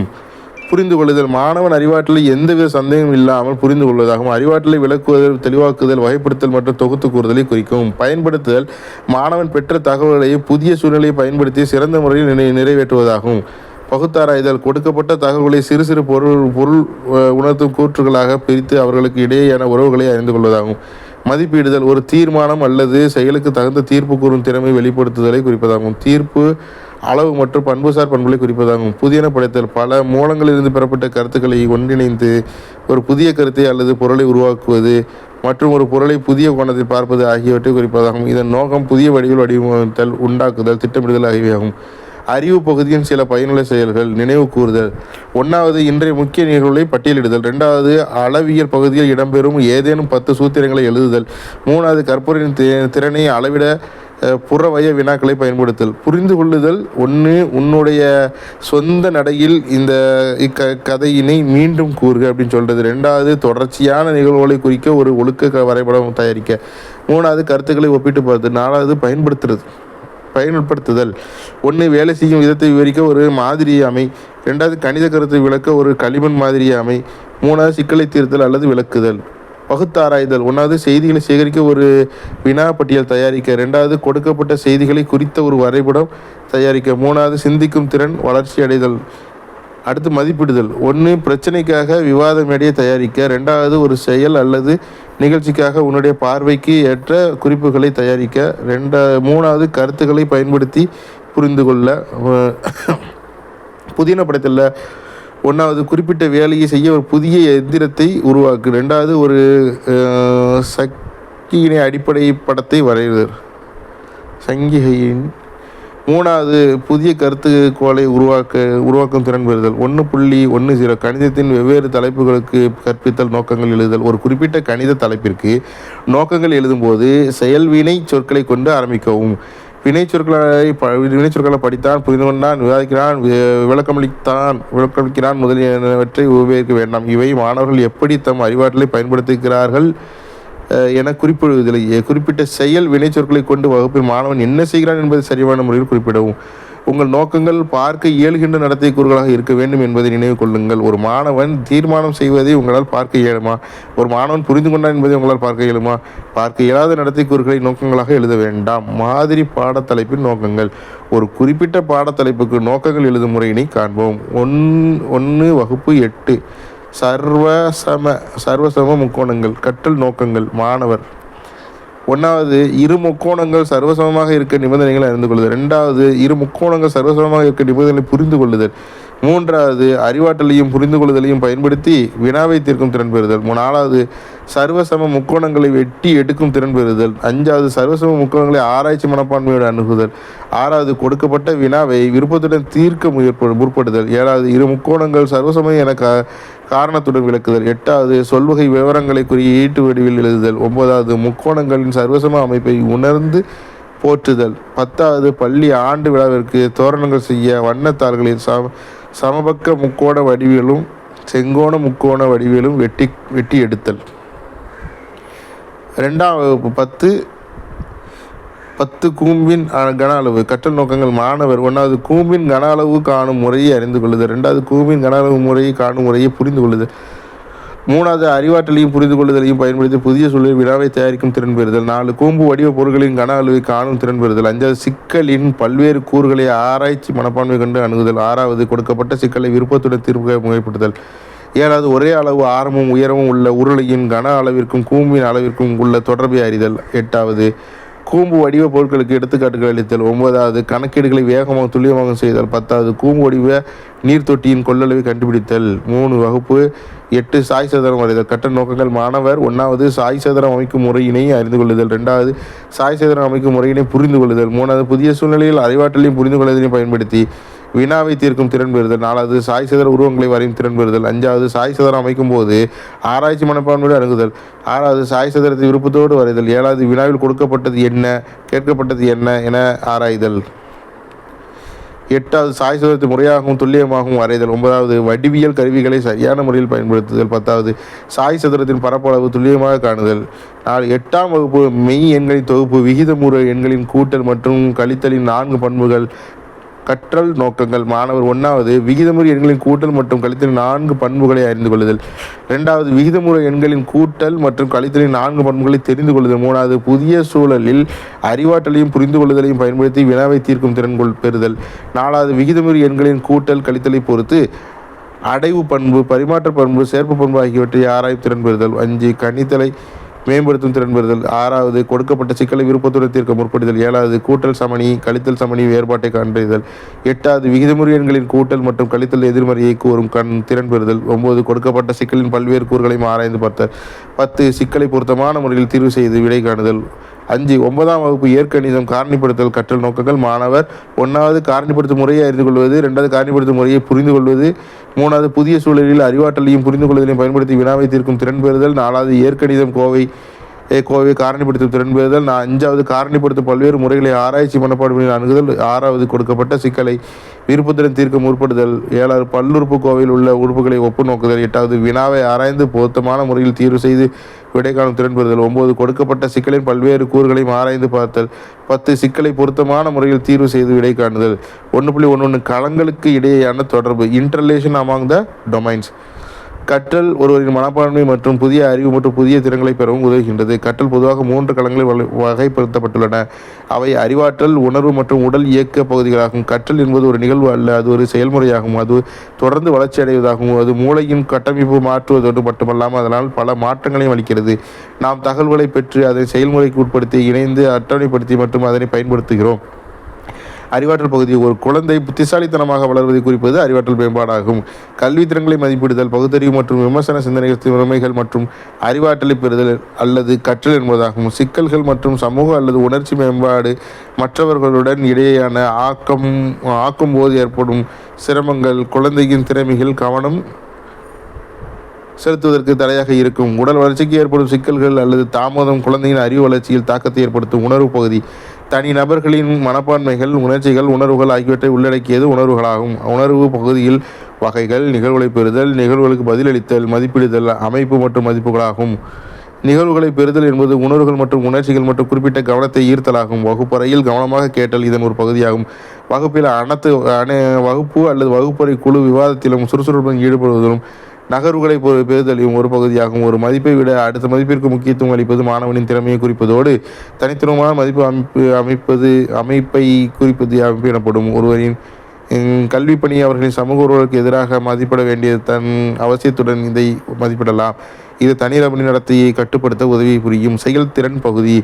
உடல் இயக்க பகுதிகளை பயன்படுத்துவது மற்றும் அவற்றை ஒருங்கிணைக்கும் திறமை உள்ளடக்கியதாகும். இதன் உட்கலங்கள் புலனுணர்வு, ஒருமுகப்படுத்துதல், வழிகாட்டுதல், இயந்திர நுணுக்கம், சிக்கலான வெளிப்படையான பதில் ஏற்படுத்தி அமைத்தல் மற்றும் உருவாக்குதல் ஆகும். உடல் இயக்க செயலுக்கு உணர்வு தகவலை பயன்படுத்துவது உணர்தல் ஆகும். எடுத்துக்காட்டாக அதிக மதிப்பெண்களை பெற தொடர்ச்சியான பயிற்சிகளை மேற்கொள்வதாகும். காண்பிக்கப்படும் நடத்தையை போல செய்தல் அல்லது முயற்சி மற்றும் பிற முறைகளை பயன்படுத்தி ஒரு சூழலை தீர்ப்பது இதில் அடங்கும். இயந்திர நுணுக்கம் என்பது கற்றுக்கொண்ட திறமை மற்றும் நம்பிக்கையுடன் பழக்கமான செயல்களாக மாற்றுவதாகும். வேறுபடுத்தி அமைத்தல் என்பது கற்ற திறன்களை நம் சிறப்பு தேவைக்கு ஏற்ப மாற்றி அமைப்பதாகும்.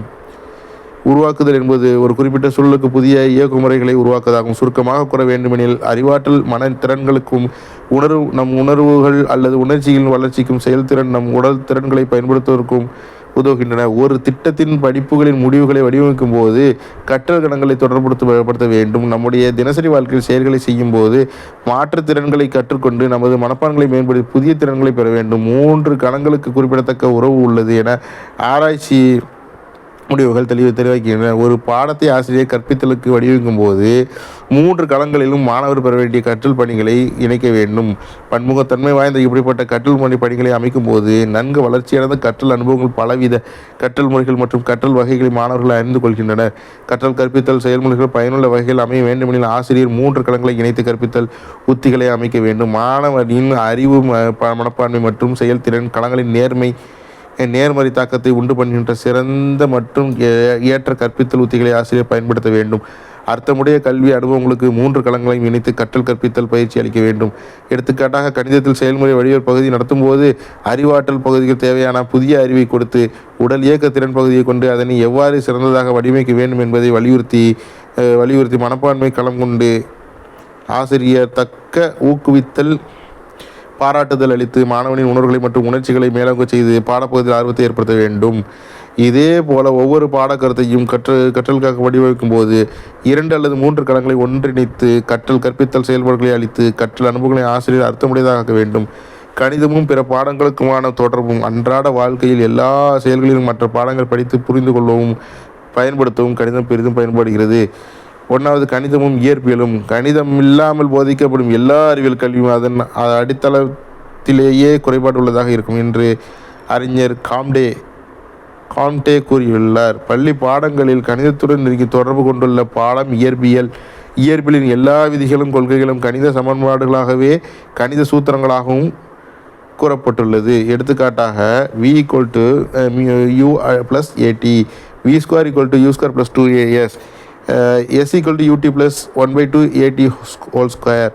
இயக்கவியல் விதிகள் t = 2π√1/g, ஊசலின் அலைவு நேரம். F = ma, நியூட்டனின் இரண்டாம் இயக்க விதி. ke = ½mv², இயக்க ஆற்றலுக்கான வாய்ப்பாடு. Pv = RT, பாயிலின் விதி. μ = sin I/sin r, ஒளி விலக்கல் எண். துல்லியமாக அளக்கும் இயற்பியல் கருவிகளான வெர்னியர் காலிப்பர், திறகு அளவை, ஸ்க்ரூ காஜ் போன்றவற்றை பயன்படுத்த கணித அறிவு தேவை. ஏவுகணைகள், விண்கலங்கள், செயற்கைக்கோள்கள் ஆகியவற்றை செலுத்த வேண்டிய பாதையை தீர்மானிக்க கணித அறிவு தேவை. சந்திரயான், மங்கள்யான் போன்ற விண்கலங்களில் வானில் சென்று தம் இலக்கை அடைய அதனை இயக்கும் விஞ்ஞானிகள் கணித அறிவு முக்கிய தேவையாகும். இயற்பியலில் ஆராய்ச்சி செய்யவும் மேல்படி படிக்கும் கணித அறிவு மிக மிக இன்றியமையாதது. 2. கணிதம், வேதியியலும். அனைத்து வேதியியலும் கலவைகளும் குறிப்பிட்ட சில கணித விதிகளை அடிப்படையாக கொண்டே தீர்மானிக்கப்படுகின்றன. வேதியியல் விலைகளில் வேதியியல் சமன்பாடுகளை சமன்படுத்த கணித அறிவு தேவை. வேதி சமன்பாடுகளில் விளைபடு பொருட்களின் தனிமங்கள் எண்ணிக்கையும் விளைபடு பொருட்களின் தனிமங்களின் எண்ணிக்கையும் சமமாக இருக்க வேண்டும். எடுத்துக்காட்டாக ஹைட்ரஜனும் ஆக்சிஜனும் இணைந்த நீரை கொடுக்கின்றது என்பது H2 + O2 = H2O என எழுதுவது தவறு. ஏனெனில் இச்சமன்பாட்டில் வினைபடு பொருட்களின் தனிமை எண்ணிக்கையும் விளைபடு பொருட்களின் தனிமை எண்ணிக்கையும் மாறுபடுகிறது. இதனை 2H2 + O2 = 2H2O என எழுத வேண்டும். இதன் மூலம் 2 பங்கு ஹைட்ரஜனும் 1 பங்கு ஆக்சிஜனும் சேர்ந்து 2 பங்கு நீரை அளிக்கிறது என அறியப்படுகிறது. காற்றில் கலந்துள்ள வாயுக்களின் அளவுகளை கணித குறியீடான சதவீதம் துணை கொண்டே அறியப்படுகிறது. காற்றிலுள்ள வாயுக்கள் சதவீதம்: oxygen 21%, nitrogen 78%, carbon di oxide, organ, neon முதலியன 1%. பக்கமாக எழுத வேண்டிய சொல் விளக்கங்களை சுருக்கமாக வேதியியல் சமன்பாடுகள் மூலம் எழுத கணித அறிவு தேவைப்படுகிறது. 3. கணிதமும் உயிரியலும். இந்திய கல்விக்குழு தன்னுடைய அறிக்கையில் உயிரியலின் முன்னேற்றத்தில் கணிதத்தின் பங்கை கீழ்கண்டவாறு கூறுகிறது. இயற்பியல் வேதியியல் வளர்ச்சிக்கு கணிதம் எவ்வாறு உதவியதோ அதே போன்று உயிரியலின் வளர்ச்சிக்கு பெரும்பங்காற்றி வருகிறது. உயிரியல் மற்றும் மருத்துவத் துறைகளில் கடைசி நூற்றாண்டு வரை கணிதம் பயன்படுத்தாமல் இருந்தது. ஆனால் இன்று கணித கருத்துக்கள் நிகழ்தகவு மற்றும் புள்ளியியல் முறைகளும் உடற்கூறியல், மரபியல், மெட்டபாலிசம் ஆகிய பிரிவுகளில் அதிக அளவில் பயன்படுத்தப்பட்டு வருகிறது. நுண்ணியல், கிருமிகள், செயல்கள் பெறும் முறை, உயிரணுக்களின் அமைப்பு முறை ஆகியவற்றை புரிந்து கொள்ள கணித அறிவு தேவை. ஆரோக்கியமான ஒருவருக்கு 1 கிலோ மீ இரத்தத்தில் கன மில்லிமீட்டர் இரத்தத்தில் 50 லட்சம் சிவப்பு அணுக்கள் இருக்க வேண்டிய இடத்தில் 5000 வெள்ளை அணுக்களும் இருக்க வேண்டும். இதில் ஏதேனும் குறைவு காணப்பட்டால் அதற்கு காரணம் என்னவென்பதை கூற மருத்துவர்களுக்கு கணித அறிவு தேவைப்படுகிறது. உயிரியல் ஆராய்ச்சிகளுக்கு பயோ கணிதத்தில் துறை இன்று முக்கிய பங்காற்றி வருகிறது. சுவாச விகிதம், உயரத்திற்கு ஏற்ப இருக்க வேண்டிய எடை, BMI, உணவில் உள்ள கலோரியின் அளவு ஆகியவை அனைத்தும் கணித அறிவியலோடு அளவீடுகள் மூலம் அறியப்படுகின்றன. 4. கணிதமும் சமூக அறிவியலும். பல நூற்றாண்டுகளுக்கு முன்பு நடந்த சம்பவங்கள், ஆட்சி புரிந்த மன்னர்கள், நடைபெற்ற நிகழ்ச்சிகள் ஆகியவற்றை புள்ளி விவரங்களோடு தெரிந்து கொள்ள கணிதம் உதவுகின்றது. கடந்த கால நிகழ்வை கொண்டு எதிர்காலம் எப்படி அமையும் என்பதை கணித அறிவியல் மூலம் அறிந்து கொள்ளலாம். இந்தியாவின் வரலாறு. ஆங்கிலேய ஆதிக்கத்தில் இந்தியா, நவீன இந்தியாவின் வரலாறு, ஆங்கிலேய ஆகியவைகளை நாம் அறிந்து கொள்ள வேண்டிய கணிதம் உதவுகின்றது. வரலாற்று நிகழ்வுகளை கால வரைபடத்தில் குறிக்க கணித அறிவு தேவைப்படுகிறது. கணிதமும் புவியியலும். புவியியலில் கணிதத்தின் பயன்பாடு மிக அதிகமாக உள்ளது. புவியின் விட்டம் 7920 கிலோமீட்டர், பூமி சுற்றும் வேகம் 66,000 கிலோமீட்டர்/மணிக்கூர். இரவு பகல் ஏற்படுத்த சந்திர மற்றும் சூரிய கிரகணங்கள் ஆகியவற்றை பற்றி தெரிந்து கொள்ள கணித அறிவு தேவைப்படுகிறது. தட்பவெப்பம், மழையளவு பற்றிய புள்ளி விவரங்களை தெரிந்து கொள்ள தொகுத்து முடிவு வெளியிட புள்ளியியல் முறைகள் பயன்படுகிறது. நிலப்படங்கள், தளப்படங்கள் வரைவதற்கும் நில அளவீடு செய்வதற்கும் செய்முறை வடிவியலும் கோண கணித அளவிலும் பயன்படுகிறது. அளவு திட்டம், பிரதிபிம்பம் ஆகியவை புரிந்து கொள்ள கணித அறிவு தேவை. எடுத்துக்காட்டு: பிரதிபிம்பம் 1/1,00,000 எனில் 1 சென்டிமீட்டர் = 1,00,000 சென்டிமீட்டர் = 1 கிலோமீட்டர் என்று பொருள். தீர்க்க ரேகை மற்றும் அட்ச ரேகை கணக்கிட கணிதம் அடிப்படையாக உள்ளது. 5. கணிதம் பொருளாதாரம். பொருளாதார புள்ளி விவரங்களை தொகுத்து பொருளாதார வளர்ச்சியை தெரிந்து கொள்ள கணித அறிவு தேவை. வணிகம், மக்கள் தொகை, உற்பத்தி, ஏற்றுமதி, இறக்குமதி ஆகியவற்றை வரைபடங்களாக காட்டினாலும் மக்களுக்கு எளிதில் புரியும். இதற்காக பட்டை வரைபடம், கோட்டு வரைபடம், வட்ட விளக்கப்படம் ஆகியவற்றை வரைய கணித அறிவு தேவை. வணிகம், மேலாண்மை ஆகிய துறைகளில் வணிகவியல், புள்ளியியல், பிசினஸ் ஸ்டாட்டிக்ஸ் மூலம் முடிவுகள் எடுக்கப்படுகின்றன. சராசரி, சதவீதம், மாறி ஆகிய கணித கருத்துக்கள் பொருளாதாரத்தில் அதிகம் பயன்படுகின்றன. குறியீட்டு எண்கள், வாழ்க்கை விலை குறியீடு ஆகியவை கணித அறிவின்றி புரிந்து கொள்ள இயலாது. பொருளாதாரத்தில் நுண்கணிதம் அணிகள் அதிக அளவில் பயன்படுத்தப்படுகின்றன.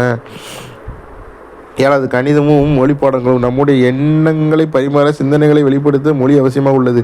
கணிதம் கற்பதால் ஏற்படும் தர்க்க முறையிலான சிந்தனை குழப்பங்கள், முறைகளை ஆராய்தல், கருத்தியல் மூலம் சிறப்பித்தல் ஆகிய மொழி பாடங்களை படிக்கும்போது குறிப்பாக இலக்கணம், கவிதை மற்றும் போன்ற பகுதிகளில் சிறப்பாக பயன்படுத்த முடிகிறது. கணிதமும் நுண்கலைகளும் ஓவியம், சிற்பம் ஆகிய வடிவில் சார்ந்த கலை கணித அறிவு இருந்திருந்தால் இருந்தால்தான் இதில் சமச்சீர், ஒத்தத்தன்மை, அமைப்பு, விகிதம் போன்ற பண்புகளுடன் உயிரோட்டமான அழகான படைப்புகளை படைக்க இயலும்.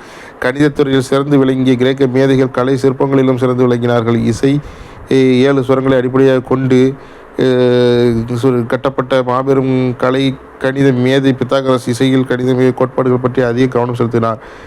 நாட்டியத்தின் அசைவுகளுக்கு ஏற்றவும் பாடகரின் பாடல் கேட்கும் இசையை வெளிப்படுத்த கணித அறிவு தேவை. தொடர்புபடுத்தலின் பயன்கள். 1வது, மனம் அறிவை முழுமையாக உணர்கிறது. எல்லா பாடங்களும் மாணவர்களின் அறிவுசார் ஆற்றலை மேம்படுத்துவதை நோக்கமாக கொண்டுள்ளன. எனவே ஒரு பாடத்தை மற்றொரு பாடத்துடன் தொடர்புபடுத்துவதற்கு அவசியமாகிறது. எந்த பாடத்தையும் தனிமைப்படுத்தி கற்பிக்க இயலாது. 2வது, தினசரி வாழ்க்கையுடன் ஒரு பாடத்தை தொடர்பு கொள்வதால் அறிவு பரந்த அளவில் பரவுவதற்கும் அறிவு பயனுள்ளதாக அமைவதற்கும் பயன்படுகிறது. 3வது, ஒரு பாடப்பிரிவில் பெற்ற திறன்களை அடுத்த பாடத்திலும் பயன்படுத்தும் போது அத்திறன்கள் ஆதிக்கம் அதிகமாகும். 4வது, மாணவர்களின் கற்பனை சக்தி, தர்க்க சிந்தனை மற்றும் பகுப்பாய்வு திறனை இது மேம்படுத்துகிறது. 5வது, தொடர்புபடுத்தல் பாடங்களை தெளிவாகவும் எளிதாகவும் கற்றுக்கொள்ள உதவுவதோடு சமூக பண்புகளான ஒத்துழைப்பு, குடியுரிமை முதலிய பண்புகளை மேம்படுத்துகிறது. 6வது, தினசரி வாழ்க்கையுடன் ஒரு பாடத்தை தொடர்புபடுத்துவதால் அப்பாடத்தை கற்க ஆர்வம் உண்டாகிறது. 7வது, இது கற்றலை வலுவாகவும் நிலைத்த தன்மையுடனும் வைக்கிறது. 8வது, இது கலைத்திட்ட சுமையை எளிதாக்குகிறது. திருப்புதல், வினாக்குதல்.